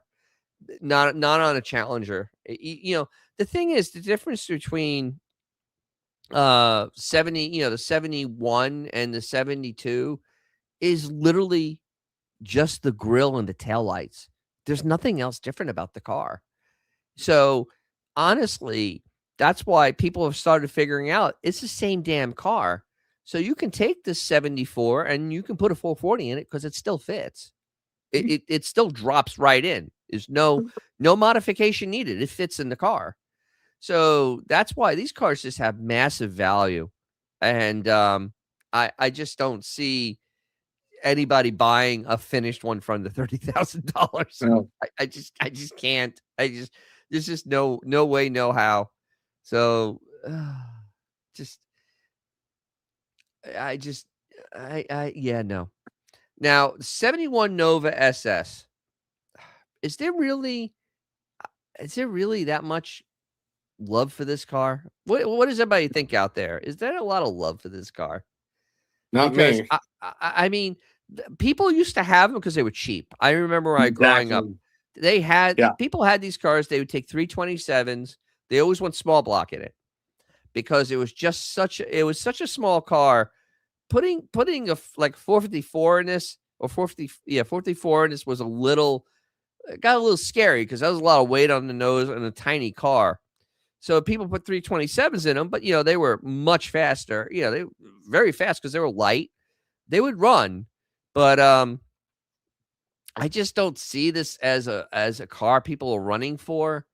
And 24,000, 350 in it, which most people don't really like the 350 as much. This one, 29,000 at Mecum. Let's see. Let's go to the videotape here because I just find this fascinating. Chevy Chevrolet 19, what did he say, 71? Anyway. Those are the good cars. No Go SS. No Go SS. Yeah, it is under. But it's like, it's really on the cusp. It's on the cusp. And this is for a 350. So if anything's been done, it's already over 30. I don't know. So let's see. All right, you're a Ford guy. Jesus. The 73 Mustang Fastback. Does anybody like this car? No. Does anybody like this car? This 71, I mean, obviously 73 now we're into bumper laws and more emissions, but I mean, the 71, we'll just say that era is definitely not a favorite of mine. It's way too big. I don't like the styling on it that much, but the 71, 72 is sleeker, like I said, because of the non-existent bumpers yet. But no, I'm just not a fan of that. Unfortunately, I'm just not into that at all. And I don't even think this is a fastback. That looks like a Grand Coupe. The picture they use looks like a Grand Coupe. Yeah, and see, actually, the fastback, I don't like even. This is actually. I see a vinyl top on this car. This is a Grand Coupe. So they're saying that this one they're selling in the 20s. Yeah, because no one wants this car. I mean, to be honest, Mustang people don't talk about this car. No one talks about this car. So No. maybe cheap, but I don't know how parts are. Even for a Ford, this may not be an easy car to get parts for. G Canada. He's a Ford guy and he hates this Mustang. Yeah. Nobody likes this Mustang. And I don't think the aftermarket is truly supporting this car because people don't. The only reason I could see people getting this is becoming so damn difficult to get some of the other higher ones. You say, hey, for example, like when I go to Lincoln shows this and that, and someone rolls up, and I'm not trying to be mean here, like in an 82 Continental. That's great if it's mint condition. Is this really what we want? This is it's not even being mean, but just throwing something in the mix to say, I have it, and it's not. Like I said, I'm not being derogatory. You realize that car's 44 years old now. Oh, I understand. I know, which is not great because it's in that era that we don't want to own, and very few of those.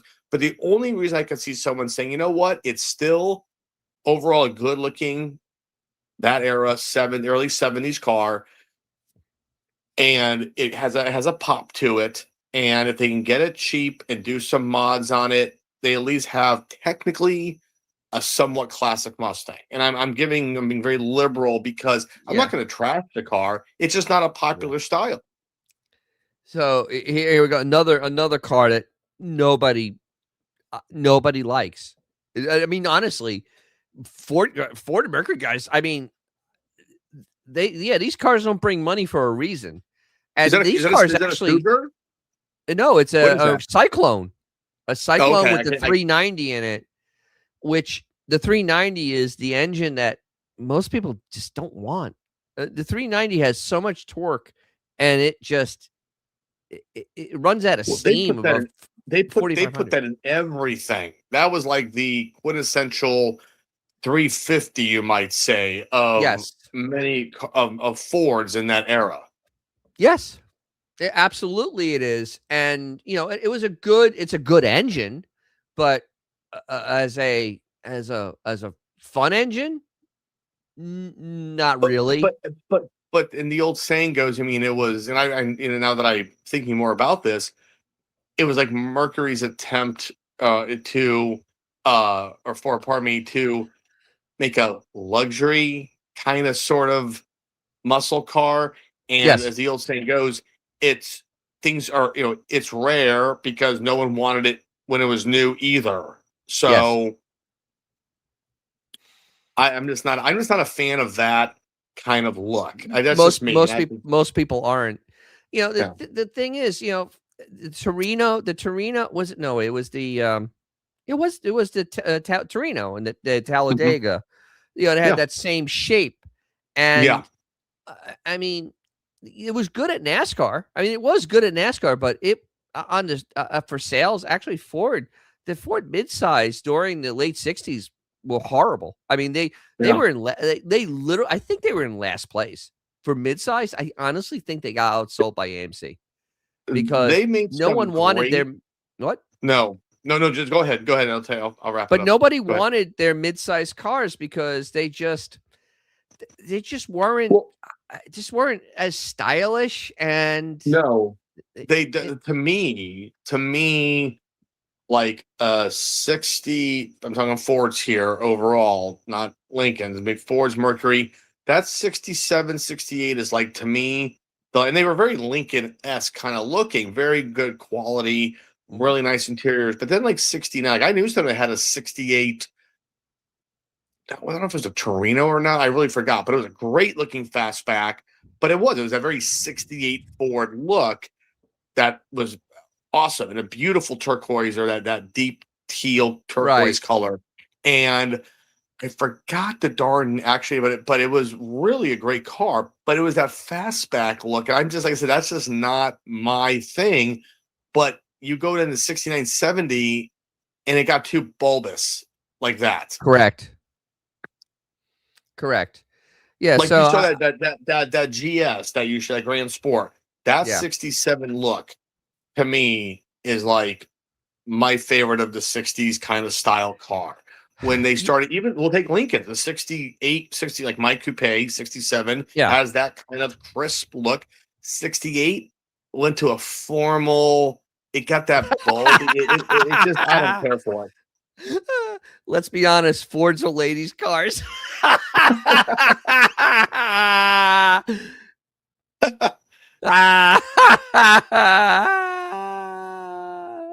Hey, highest quality of all the vehicles that were made back then, pretty much. No, come on. Oldsmobile and Buick made really high quality cars No, I know, but I mean, but you look at like a for the lot of mass the produced. Yeah, for craftsmanship, mass the produced. mass-produced Mercury and Fords of that mid to late Yes. 60s.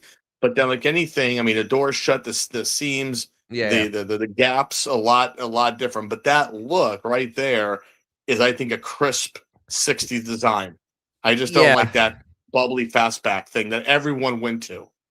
Well, that's because General Motors actually started that in '68.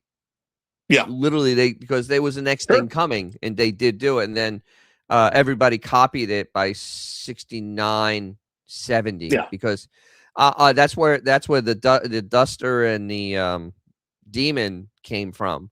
That because right. they were like Chrysler's like, oh crap, we need a car that's shaped like that, and they're like, yeah, all I can offer is the A body. Okay, and they did, but the thing is, you know I look at this and it's like, I could buy for like with this money.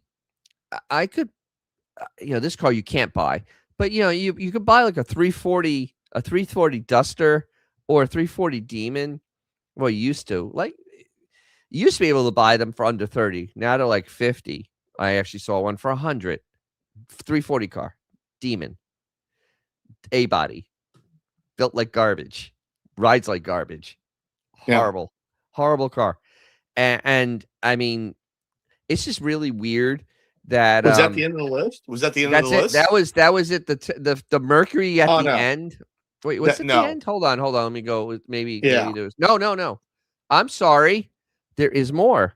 Hold, I thought you said it was uh, 11, right? Yeah. number 3, the AMC Javelin SST. Where do we start on this? Where do we even start on this car? I mean, because AMCs were cool and all, That is but you can't get parts for this car. If no. you tried, can't get parts for this car. These cars started rusting when they were like left off the lot because there's no rust prevention in these cars at all. They are I mean, they're orphans. And Yeah. all right, 20,000. They say you can buy it at AMC SST Javelin. What year was that? A 69, the peak year. Jesus. AMC 69. AMC some weird cars. Javelin SST. Oh, actually you can. But where are you going to find it? Well, yeah, that, and honestly, how would you fix it? Exactly. I mean, there's so many variables on that where, sure, it's inexpensive, but you find things and then you have to fix it. And Because I know somebody that actually likes AMCs. We're trying to get him into a 12-step program to try to get him away from it. But the thing is with them, it's like literally like if you bought this car and it's an SST, so let's say it had 390 in it, say it was the big mom and it was this color, but it needed work, you'd actually have to go find a parts car to right. fix it because you're not buying stuff for this car. No. Or you're gonna have to go buy a 3D printer and start making crap real fast because there's this stuff available for this car. Except for the transmissions, there's 727s in them if it has an automatic. So you have a Chrysler transmission and you have a mishmash of stuff on the engine. But Jesus, I mean, I'm sorry, but it may be cheap when you look for at pricing, but they're cheap for a reason because you can't fix this car. I mean, Yeah, you really can't fix this car. It's cheap until you try to start like you said, fixing it, and now it's expensive. So Now it becomes painful. All right, this one is absolutely hilarious because I was just talking about this. I forgot it was on here. A 70 Plymouth Duster 340. Okay, so I know these cars aren't $20,000. I actually looked at a Demon, which is a little more, but I went and looked at a Demon. A guy was serious about buying a 70 Demon in Hemi Orange. The price tag was $90,000 on this car. Four speed, real 4-speed car, real 340 car, real all original body panels. And he didn't buy it because the guy put fuel injection on it and he did frame rails. He tied the frame rails together. Too many modifications to make it worth it. And he put aftermarket air. But the price is out there. So let's take a look at this Duster that they think is that cheap. Because it's a Plymouth also, which is next level. Because Plymouths are next level right now because it is, a division that's gone. Correct. And Duster 340. Yeah, no, you're not buying that car anywhere near that. $33,000 for number 2, and that's probably cheap. Probably 35 would probably be where you'd be with this car, especially if it looked like this and had the hood treatments and it had the scoops and the hood pins. Yeah, because this is the car everybody wants. This is the grill they want. They want the shark tooth grill, as they called it. Oh, I didn't know that. They started in 72. Oh, God. What were they using before that? I didn't realize that, Rooney. I always thought they used torque flights from get-go. Good Lord. Oh, wow. This is I just don't but this is once again a car that maybe 5 years ago, yeah, this would have been a great buy, but now you're not touching this car. Especially if it looks like this, you're not touching this car. Absolutely not. This is the high watermark for this car.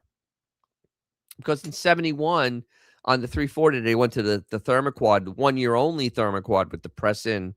They used the Borg Warner. I didn't know they made automatics. Huh. Huh. Interesting. I just learned something. But in 71 they went to the Thermoquad with the press in jets. It was 1 year only, and those carburetors are $1,400. So if you have this car, I mean, you kind of need you'd have to most people just put a 72 on there because it's easy, or 73 like I did. I have a 73 carb on mine because it's literally as long as the air clean is on, you can't tell the difference. But I mean, yeah, that's a $1,400 carburetor. I trust me. Every time I go out to a swap meet, I dig looking for one because in garbage condition, they're $500. Yeah, it would cost me about $200 to rebuild one, but it would be hell worth it. Oh, here we go. You got to be joking me. What? 72 Ford Gran Torino Sport. Another car no one wants. Right. I mean, honest to God, no one wants this car. $16,000, and there's a reason. Oh, really? Really? It's not even the cool one that was in Starsky and Hutch, because that was a Right. 74. This is Right. And that was probably crappier to drive, and everything else as the 70s went on. Oh, well, absolutely. So let's look up this Ford. It probably doesn't have any value because no one wants these cars. I don't even see these at car shows. They're not around. Let me see. Gran Torino. Sport 2-door fastback, right? Yeah. Yeah, 21. If even with the 400 in there, 2-valve, nobody wants that. All right, when you start putting real engines in there, you have to get the 351, 35%. So now you're looking at almost $30,000. 429. The 429 only adds as much as the 351, according to this. That's insane. That's crazy. And you lose 10% with no air. Holy Christ. So yeah, so you're actually looking at $30,000 for any of these that anybody wants, because the base one is a 302 with a 2-barrel. Who the hell would want that? That's Who'd want a 302 with a 2-barrel? Good Lord. Yeah, and then and then 2-barrel and then 2-barrel. So a large percentage of them had 2 barrels. Nice. So yeah, so the 20,000, 16,000, not likely, but also no one's going to actually look for one of these. Yeah. So here's one there. Even a flawless restored one is only worth 20 grand. So you spend $50,000 to get 20,000 back. Just think of the math there for a second, because this car isn't that popular. So a lot of this stuff is hard to find. And again, they were quasi just mid-size family kind of car. I mean, the reason why there's so many 302 2-barrels is because people were price conscious back then as well, and if they could only afford certain vehicles, that's why there were so many slant sixes sold. I mean, not everybody wanted a gas guzzling muscle car or top performer. There were base models, just like there are. Well, now everything's 50 grand, but I mean, yeah, there are no base models. Right. Now there's no base model somehow. So yeah, this list was not correct in many. No, not even in the remotely. No, not even. It's insane. My video was better. Now, it's like a friend of mine who I probably talked about. I mean, he's an attorney and he's got good dough and he's got a budget to get a classic car. And I asked him, well, what are we looking? He goes, well, it's got to be under 60. I'm like, okay, then I go, I go, the world is your oyster, Jason. And I said, and I've been helping him. And, he's a professional guy. I said, look, you want this? I'm going through this. 50s cars are nice, but you missed this. I said, look, mid 60s. He's literally, I've pretty much convinced him, I am biased. Like, you want a luxury car that runs great, looks sharp, and has a lot of bells and whistles, and it's gorgeous. You get like say you want a 65 Thunderbird. He has found convertible 65 with the convertible going in the trunk and all that great stuff. They were luxury cars back then. Yes. He's like, Mike, you're exactly right. He's like, I'm finding these things for less than like $35,000 in I mean, Mitt, it's all about what people want. I mean, I understand these are popular kind of car, but they've left out so many. If you just want a classic car, okay, you get a 68. I was making this up, a 66 Mercury Park Lane 4-door. I mean, yeah, it sounds not exciting, but you're going to get yourself a classic car, okay? True. With a lot of nice features for a lot less money than a car that, like the Duster or the Challenger or a Mustang. So to me, it's like there are plenty of choices that you can find that are, I think, at least still out there that are mint. Yeah. Now, I've steered them away, from, because some 40s cars are, you just can't really drive them nowadays, yada, yada, yada. But he sent me one video. It was a 57 Buick convertible. Gorgeous car. It might have been a special. Right. I forgot. And he's like, yeah, they're asking like, 28. And I'm like, oh my God, for a convertible 50s Buick. And it wasn't modified. It wasn't like restored in the 80s or anything. It looked borderline showroom. And again, that's a car that maybe doesn't have a lot of vibes going on right now. But if you want a true, classic car that, that is popular now, there's still plenty of choices to get, Yes. So I don't know. They left out a lot of segment in this list, in my opinion. Yeah, I don't know how they made it, because I mean I did a 5 and none of those cars were in my list, because the other thing I took into consideration is, can you get parts? Like I had the 67 68 Cougar, because they're cheap, but all the parts are available. I mean, you can rebuild one of those without any effort at all. There's a place called West Coast Cougar. You can get anything you want for that car. That's how Lincoln Land used to be. Exactly. And I put it on, and they're cheap. I mean, you could buy one for $20,000, a real $20,000, and actually have a nice car. And they're good looking. And the only downside is, you don't have big engines in them, but for a car to go to a car show with, it's perfect. To get 289, you'd be fine. Honestly, it's a great looking vehicle. And like, to everybody, again, to each their own, and people have certain this and that. Like, truthfully, I mean, I like a 51 Studebaker bullet nose in the driveway if I, want 110 horses and no power anything and everything. It's just not a very drivable car. But like I said, there are many choices. Sure. Take, for example, like say you get a 4-door hardtop of something. Yeah, it's a 4-door. It's not a 2-door. I get it. Or a convertible. But there's some really sharp 4-door hardtops from the 60s that you can get, especially GM. GM has really sharp. GM had some of the best 4-door hardtops. Absolutely. Absolutely. General. So look at this. This is from Mecum. This is a car they forgot. The 70 Oldsmobile Cutlass Supreme, and this is the Holiday Coupe. But I mean, this is a car that has a 350 in it with 4-barrel. It's not a total slug, but I mean, this car sold $13,000. Somebody, I mean, unless this thing's rotted, somebody utterly stole this car at Mecum. This is literally stealing. It's a little rough, but it's not that bad. It's General Motors. It's not that horrible. But I mean, you can replace that wheel. But even if you let's say you dump $10,000 into it, you're still well below. You're way ahead of the game. It's air. The car is air. Yeah. It's there. There's the air conditioner. It looks like it's working too. Starting price. It's a starting zone. And I think that's what's happening in the classic car market is, again, to each your own, but not everything has to be like the Chevelle. Okay. I mean, really, it's, because you talk about parts, Dennis. I talk about like quality and options along with parts. So, like that Thunderbird, the ones you've been looking at, and of course, everything was optional back then still, but AC, electric windows, standard power brakes, disc brakes, power steering, 390. There we go. Convertible, this one sequential was. tail lamps. Wait, you saw that one on here? That one I was on here is huge money. There was a.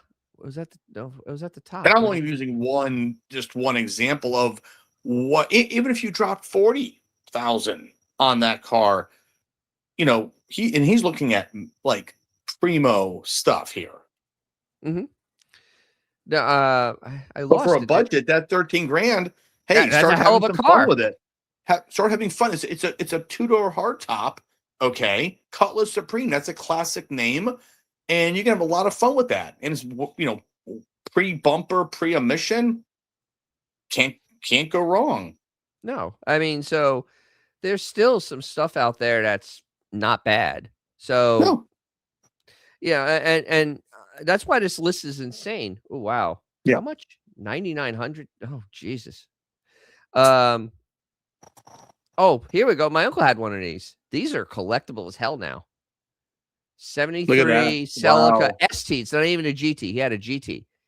$23,000 unrestored. Wow. Must have been hermetically sealed. Yeah. Oh man, that is just crazy. Let's see. G Canada had an AMC Spirit with the 2.5 Iron Duke 4-speed. Bluey indestructible. The Iron Duke. Yeah. The Iron Duke. Yeah. Look at this. Somebody actually just tried to flip their Z Performance. And yeah. Mustang. Oh wow, it's an inline 6, but look, for $22,000, you get an inline 6 car that actually gets good fuel economy, and it's still convertible. Still convertible. Awesome. That's great. Sometimes you have to match 40,000 miles on this car. Come on. Sometimes you have to match your expectations to what you actually fits your lifestyle. And honestly, if you're just driving a car show, does that car not look gorgeous though? I mean, that thing looks beautiful. Because again, not everyone cared about performance. It was, hey, it runs and it's going to be reliable, and this is all I can afford at the dealership in 1970. Wow, a Lincoln Blackwood sold. Oh boy. Yeah, here we go. Another unloved car, the 71 Cougar, and this is convertible. Yeah. 351. It's a big car, but I mean, this one is 60,000 miles on it. 23 grand. And so it's like a new car. Oh my God, it is like a new car. It literally is like a new car. Wow. Look at this. But you're right, though. That's look at the engine compartment. Look at that. Jeez. That's beautiful. beautiful. That's cleaner than my Konas. That's beautiful. But again, though, like you just said, that now, so to me, 23 grand on that, that's like you said, it's an unloved car. Nothing against it. It's just unloved. But for that price point, you're getting a lot of car and a lot of fun. And compared to everything else on the road, that's going to stand out. And again, absolutely, pre-bumper, pre-emission. Wow, I mean, this is a nice. This is truly it looks like it has tilt wheel. That's actually a nice looking interior. Wow. Damn. Yeah, disc brakes. It says disc brakes. Yeah, this is. And actually, that's a cruise control steering wheel on that, I believe. Holy mackerel! So it's a Cougar. I would expect that. Electric top. There we go. Power manual windows though. Yeah. Everything was look at that one car, it had cruise control with no other features. I mean, AM radio. Oof. Yeah, that's normal. AC. Yep. Guess that was a high ticket item. It's hard to tell on this if it has cruise or not because I couldn't see anything. But look at that. 351 4-barrel. I mean, it has 4-barrel in it. It's a convertible. I mean, you and can't it's convertible. Go wrong with that. What more do you need? Holy crap! Look at this. That's crazy. I don't see cruise. I don't see a cruise thing, but wow. Oh no, I was thinking about that one car you brought up. How you it's a non-option car, but weirdly it had cruise, and that's just how some people trick their cars out. They didn't care about crank windows, but they definitely wanted air conditioning, which was very expensive. So yeah, my air conditioning on my Charger was almost $400. Yeah, mine on my Lincoln was over $600 for 67. Air conditioning was expensive back in the day. That's why That's a lot of 10. cars didn't have it. 10% of my. That's the 10% of the actual sticker on the car. Mine was 10% also. I guess that Yeah. was something they worked out, like 10%. Here's one of those I don't- Novas, 23,000. Of course, this is how they always look with the foos wheels. Um, these cars, the early 50s stuff is just dying right now. Yeah, it is because so many. Go ahead and click on that one. Is that an Oldsmobile? Is that an 88? No, it's a Chevy style line, so it's a base Chevy. My dad had a 53. Yeah, it's a base. What did it go for? 14.8. It's a beautiful Okay. car. Right. Again, in all reality, it's a beautiful car, and you better drive that truly on country roads with no traffic in nice weather. Yeah. Yeah. It just, some things are not able to be enjoyed as much as, like, that's why I kept telling my buddy, I'm like, you've got to go, in my opinion, late 50s fine, but mid 60s you're getting modern, and if you get anything mid 60s doesn't have dual master, first thing you change is dual master. Yeah, that was, I told him that. I said you will definitely have, and that was a 67 mandate on that one. Yeah. No. Everybody, that's the norm. Yeah, he knows that. Yeah. See, look, they didn't talk about this car. These 442s are not that expensive. The first year of this. Yeah, that's cool looking. This is a 455 car. 28.6. So it's a little over 30,000. And I think I don't think 455 was available. I think it was 400, but it fits. There's just, like I said, there's so many different, the choices are immense, technically speaking. And I mean, heck, someone might want they didn't even talk about pickup trucks. Someone might want pickup trucks are expensive. 71 Chevy. Hey, here you go. Yeah. A clown shoe. There you go. Yeah. M coupe. How much? Wow. 41,000. Yeah. The clown shoes are expensive. Yeah. But yeah, so I mean, this article, I have no idea where I don't know who did the research for him, but you go look at Mecum and you look on the actual internet and no, I mean, what's really kind of inexpensive and what isn't is pretty, these are still cheap. The Baritz convertibles, they're 40 years old now. 4.1 V8. The 4.1 wasn't a bad engine. Oh, he's gone. Yeah, I guess he had to go to a restaurant. Yeah, the 4.1 was not a bad engine. These are actually decent cars. Every Cuisine in New York had one. It was just the way to be. But yeah, so I mean, I wanted to go over. I'll wait for him to come back.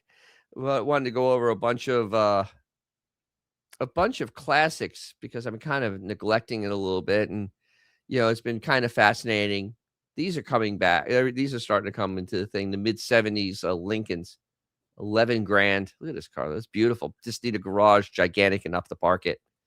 37,000 miles. Good Lord. What is that? Wow. A Mark V? What is that? No, Mark V. Yeah. 37,000 miles on this baby. And it's gold. That's what. Did you say the 4100 the hook and toe was a good engine? I thought it was a good engine. The 4100. It's a bad engine. Oh, that's why they call it the HT 4100, a hook and toe. Hook and toe. Okay. It's been so long. It's been so long since I actually freaking had dealt with any of those because every Guido in New York owned one of those cars.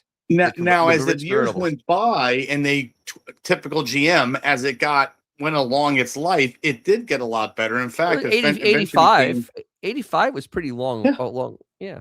This 3068 was such a solid Cadillac engine, which I hate to say, well, we can blame our wonderful, emissions and all that nonsense. But eventually I believe the 4100 eventually morphed into like what was in my parents' Cadillac, like the 4.9 that went into Seville. I could be wrong on that, but I did make it much better, and then it went away as typical GM. There you go. What was it, the Red Express? Yeah, the little Red Express truck. These are a lot of money. This is 36. Yeah. It's okay looking, but these are like $50,000 vehicles now. Right. I mean, they're just they're they're unique because those stacks actually are real. They have Yeah. wood beds in them. I mean, this is, they have 4 barrels because that's when it had an express truck. It had a 4 barrel. Mm-hmm. But basic. This one had a jump seat in it. Wow, somebody went crazy on this one. Ooh, yep, there it is. Little express. It should have a thermoquad underneath there. Actually, I think it does. I think it has a thermoquad. Yeah, that's a thermoquad. So this has a thermoquad in it still. Oh wait, does it? Wait, is that an inlet? I can't tell. Is it a fuel inlet? Then it wouldn't have one. Almost looks like it though. God, it's like it's just so sad how every interior in that decade got so cheap. Like even on I luxury mean cars. Chrysler had to. They had no money. No, but I mean even Look at that that Mark bed. V, which Oh, that's awesome. That's cool. But even at Mark V, which I gotta say, that color combination was pimp. I'm just gonna say that, okay? it is pimp. But it but my gosh, it's like you could just tell how they cut corners. And those cars were not cheap. They were like No. 16 grand back then. Yep. It's It's Studebaker, Powerhawk. I mean, cool. 36, but I mean, it really doesn't bring big money. It's No. and the restore this thing's got to be a nightmare. It's a Studebaker. Yeah, of course. So And what kills I'm me on that car, just like that Chevelle, that Nova we looked at, the post. I Yep. mean, I'm sorry, an era car like this that's a post 2-door, it just but I hate that's to just break, to me. I hate to break it to you, but honestly, in Chrysler world, you want post cars like a Roadrunner, Interesting. Roadrunner coupe, with the post. That's what you would want as opposed to the hardtop because the car's Really? structure is stronger and it's a little bit lighter. I gotcha. Because and any of those drag cars were made with post cars.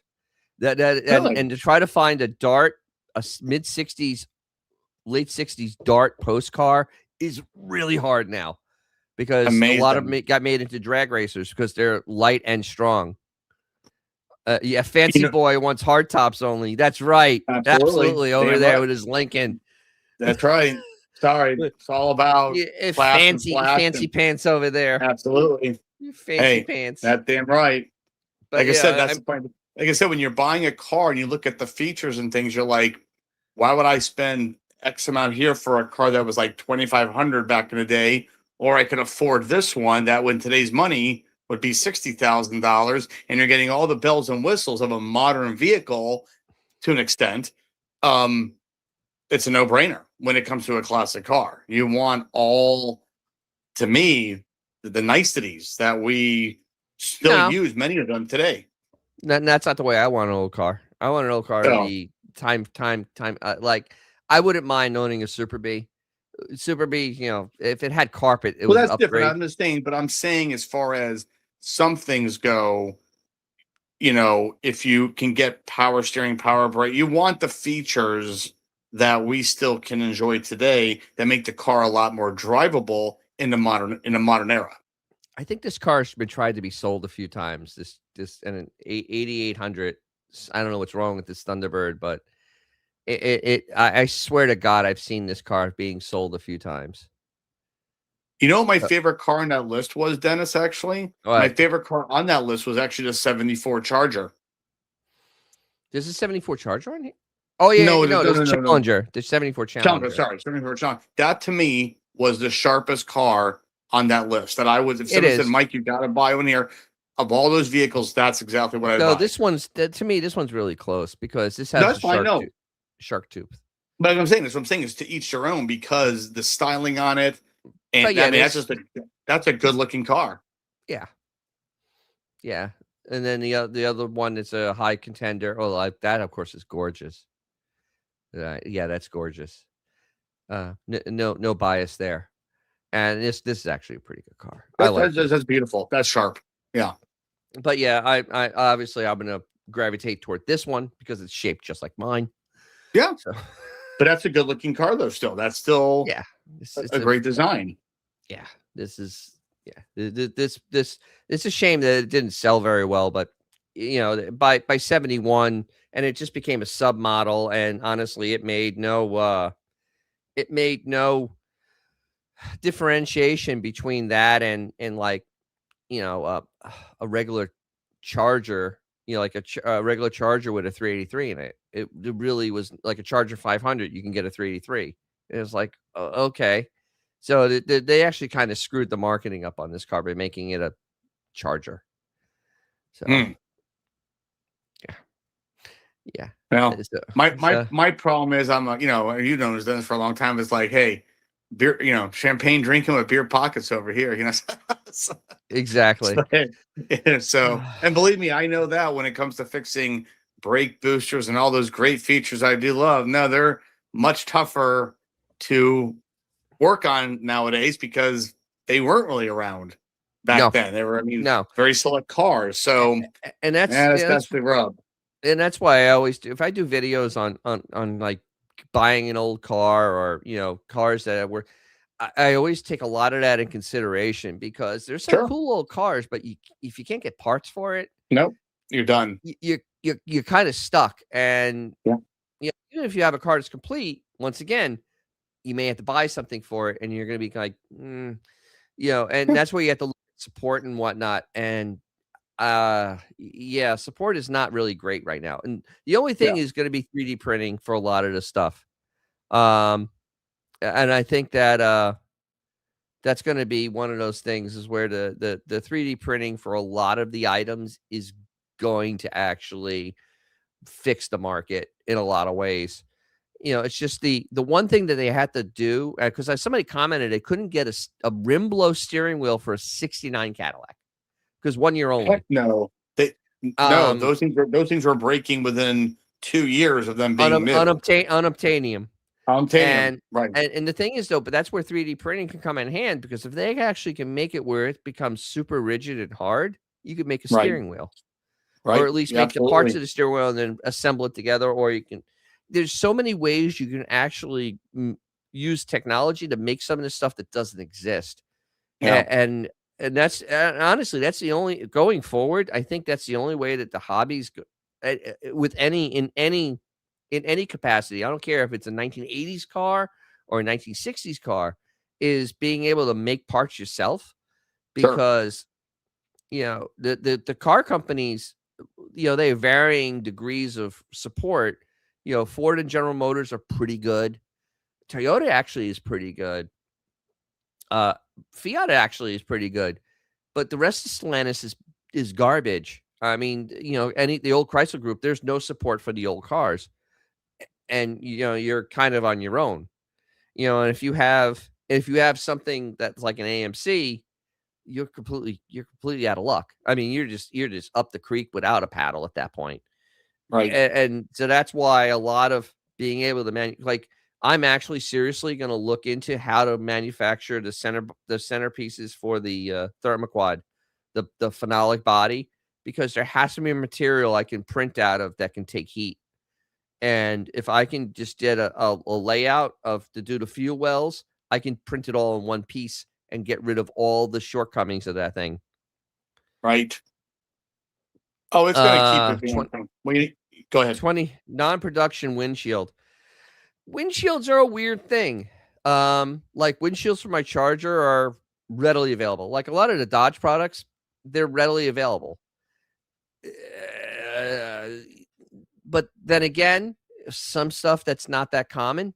Yeah, I don't know. I don't know what you do because glass is like, especially car glass is safety glass, so it's specially made. Yeah, yeah, I haven't even I haven't even that's a really good thing, and I really need to look a little more deeply into that because that could be something that would absolutely stop your project if you can't get a windshield. Or a Because backlight. if you have a what? Even a backlight. There are those concave ones and everything. Like the 71 Buick, all those very funky But the backlights are. Yeah. windshield's even more important because you can't register the car with a broken No, I windshield. understand. I understand. I mean, you're But we don't screwed want. with the windshield. Yeah. You are absolutely utterly screwed with a windshield. So Yeah. there's that. Yeah, that's a good one. I might have to look into that because I'm actually having a video coming up, and that's probably going to be something to think about because, yeah, I never thought about it that way because, oh, see, even the Chrysler ones, you can actually buy date coded windshields for like my car. I can buy a date coded windshield. Yeah, identical with the tinting and everything. It's all the same. Right. Um, let's see. Glass got thin after 78, easy to crack. That makes sense. That tracks. That tracks a lot, yeah, because actually they were trying to find ways to cut cost and weight, and glass was one way to try to cut weight because thinner glass is lighter. Because I don't know if anybody out there has ever picked up like a side window from a car. Holy Christ, the side windows are heavy. I mean, that's just this side. I mean, that's heavy. So windshield is super super heavy. A bodies, yeah, A bodies have lots of glass. A bodies, they're becoming popular enough that they have lots of glass.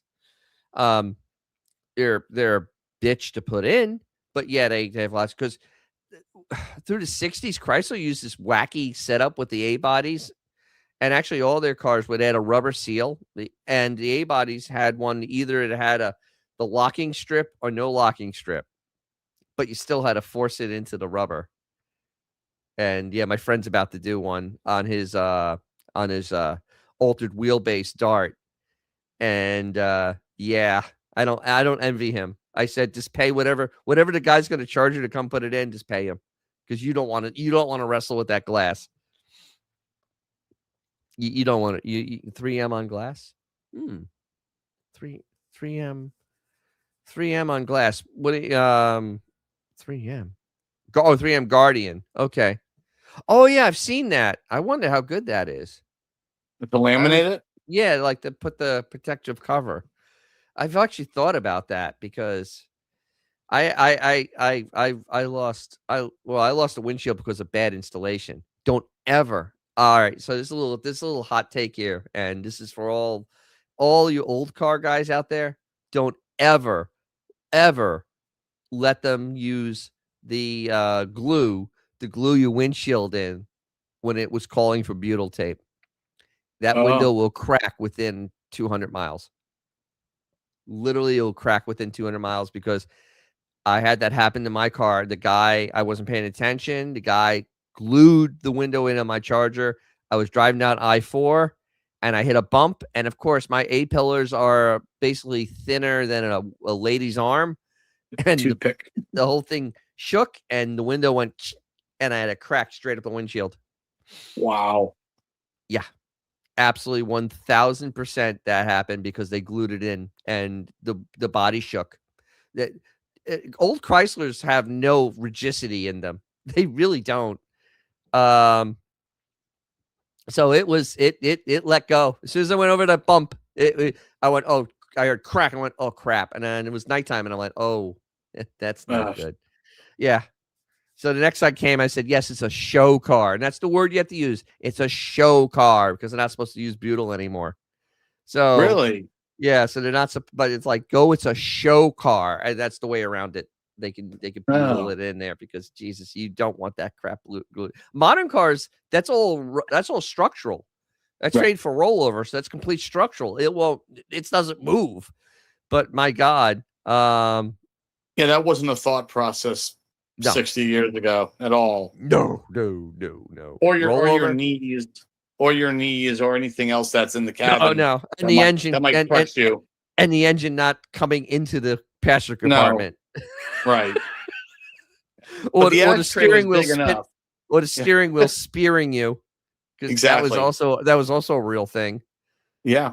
Like you look at a Hudson, you're like, who thought that the bullet in the middle of the hub? You get rid of pedestrians that way faster. But my BMW came up with a great idea on the E30. The steering wheel is offset slightly to the right. It's not in the middle. It's offset to the right. So in case it doesn't collapse all the way, it won't hit your heart. It'll just break your ribs on the right side of your chest. So you're good. Do you know what other cars like that, believe it or not, of all cars, like a 99, that last era Mustang before the 05, the steering wheel is actually cockeyed a little bit. So very European style design. To not no, it's just not to kill the driver in a head Right. on. In case it That's all doesn't that is. collapse. It's so you don't get speared through the heart. But, You just but, die of multiple multiple right. internal bleeding, not just one quick slap. God, it's like they just really didn't think some things through. Like, That's one of my no, favorite my things. buddy has. My buddy has. I haven't seen him in years. He moved to Oregon, but The he has die zone. a coffee table book called Car Crashes, and they're all from the 40s and 50s. And no one said, you know what? Maybe we should work on something here. Oh no, no. Something's not adding up. And it's like, oh man, there's some real doozies. Like, Well, they remember, didn't feel a thing. my uncle had a 55 Ford, and I was young, and it was like I went in and I was like, oh my god, the dash is made of steel. Like, Yes, oh yeah, and there's yes. no seatbelts in this car. No. Oh, okay. And my mom was perfectly fine with it. No. Today, these parents be having like fits. They'd be putting the kids in full body armor to put them in the car. There's an old Oldsmobile ad, like my buddy put it on Facebook, where the kids are like climbing around the station wagon, like, don't mind that plate glass, you know. Yeah, that's okay. Yeah, that's okay. It's fine. Hey, watch where you're going. And actually, I don't think that the 55. I don't think that had safety glass in it either. It had like probably glass. not yet. No, that had real glass. The had real glass in there, like, real shards. So if you didn't hit the dash hard enough, then you can have your aorta sliced by glass. The windshield might have been laminated at that point, but the side glass was definitely plate still and laminated exactly. plate. So it stuck together as your arm went through it, and that's lovely. Oh no, it just made it to big shears. Yeah, exactly. So I could just cut the arteries. Ugh. Yeah. Well, I was gonna say, Dennis, back to 3D printing. A friend of mine, he does a lot of railroad, obviously stuff, and a lot of things are unobtainium now. But he does a lot of vintage, tons of vintage trains, really, and he now buys from guys actually out of Texas, 3D printed, basically replicas of what were made back in the day, just based on descriptions. So as it keeps moving forward, many things are going to be able to be replaced, dashboards, coverings, everything that it gets better to do. I think that's definitely something that's going to be helping out with restoration with all sorts of parts. Yeah, exactly, because you can make all that kind of neat stuff up. Oh Jesus, what is this thing doing? You can you can make a lot of different little parts because you kind of need to that's what you have to do. That's what's really going to be coming down the pike. According to Rooney saying safety glass was in the 30s. Yeah, maybe for the windshields. But the whole, it wasn't mandated to 1966. It was laminated. Yeah, it was a laminated glass, not what we have now of the bitsy the shattering style where it comes into little pieces. Yeah, that's tempered. That's tempered glass. Tempered, right? Which is a hell of a lot safer because it makes little pieces. But there was laminated. So it was safer. But right, the tempered glass is what makes all the difference. And that's why if you go to a junkyard and you take a spark plug, you throw it out a side window, it just goes into little BBs. Amazing. Yes. You know what I mean? All right. I think that's about it for tonight. Yeah, older is thicker. Yeah, that hurts your head more when you hit it. It's a lot more. Yeah, so okay, there's another week in the bank here. So I well, first we'll go to Fluno. Anything you'd like to tell the world before I start plugging myself here? No, thanks for joining, everybody. Eventually, speaking of cars that will kill you in the long run, my friend, he's really working on his 53 Kaiser. And Jesus. We won't even get, he's got like 3 of them. Yeah. And so cool car, great, whatever, but that could be a story for another day. He also got a twin H Hudson motor for his hot rod, Yeah. and he's all into that like pre-55 stuff. So totally different kind of hot rod muscle kind of guy, but really cool stuff, from that era. And eventually I'll get pictures, probably whatever. We can share some unique story on that car company. But no, and everything else is cool. That's it for me on this end. And again, thanks everybody for joining us for another lively discussion. Yeah. And again, that's what makes this such a great hobby, is everyone's opinions. There's no right or wrong answer when it comes to this. So. True.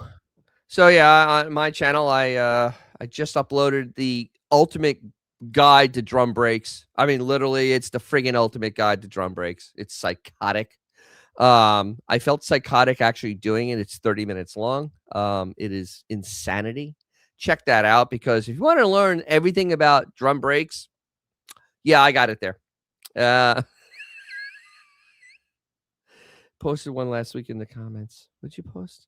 Hey, LB Bruins. You can watch the replay and watch it many times. In fact, share it with your friends. Lots. So yeah, I'm gonna be doing that, and I have a couple shorts coming up on brakes, because we're kind of in a breaky kind of thing, because everybody's getting their cars out up north. So I went on brakes. Actually, that's why I took mine apart. So yeah, that's coming out, and probably gonna talk about the hobby next week. I'm gonna have a long form video on the hobby, because, well, I'm seeing a lot of comments about it, and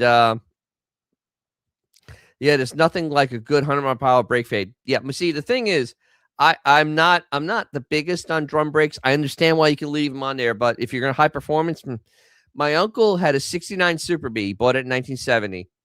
He tried to stop to turn to go to his parents' house. He ended up stopping a quarter mile down the road, because he had driven the car fast like he always did, and he stopped once. Then he went to stop again with the four-wheel drums, and he took that quarter mile to slow his ass down. So then he went and he bought the disc brake conversion kit and slammed that on there, and yeah, that was that. No, not the brakes hobby, the car hobby. This week is all about brakes. Hot brakes, yeah. Hot drums are bad. Hot drums are not a great thing. And wet. Yeah. And the thing is, though, for drag racing, people actually lean to using drums because you can make them so they have no resistance. Discs have resistance all the time. Sure, right. Because they're always touching. Mm-hmm. But drums you can make loose. A little scary, but you can make them loose. You may actually stop at the end. That's why they give you almost a half mile to stop for a quarter mile.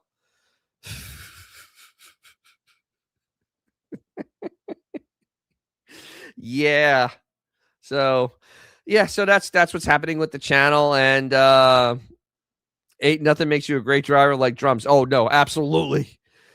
If you can drive a drum brake car, you especially a manual drum brake car, yeah, you can. There's nothing in the world that you can't drive. And and especially if it's raining out. If you could keep that car on the road in the rain, you're a master. Because once they get one bit of water in there, they're done. You're finished. Yeah.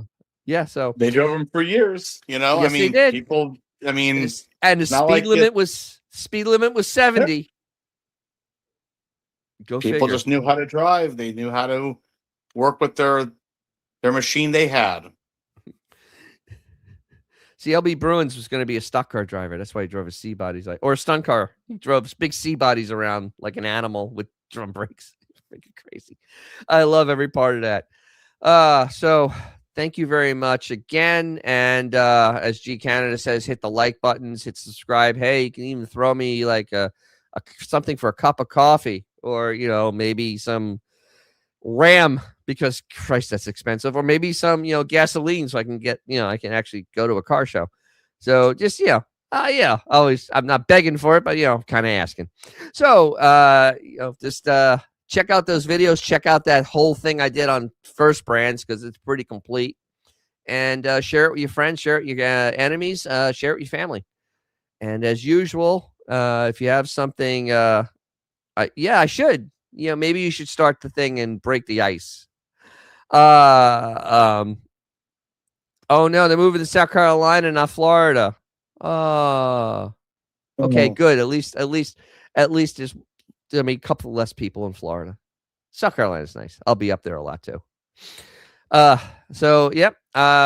As always, if you have a cool old car or something fun to drive, hey, take it out. You make someone's day, and it will probably be your own. And I will catch everybody. Oh, Succession, nice place. We will catch you real soon, and I am actually going to the track in May. So cool. I'm going to Bradenton. All right, there we go, and catch you all later. If you liked what you saw, like, subscribe. If you didn't, thank you for watching to this point. And as always, if you have a cool car or something fun to drive, take it out. You'll make someone's day, probably your own.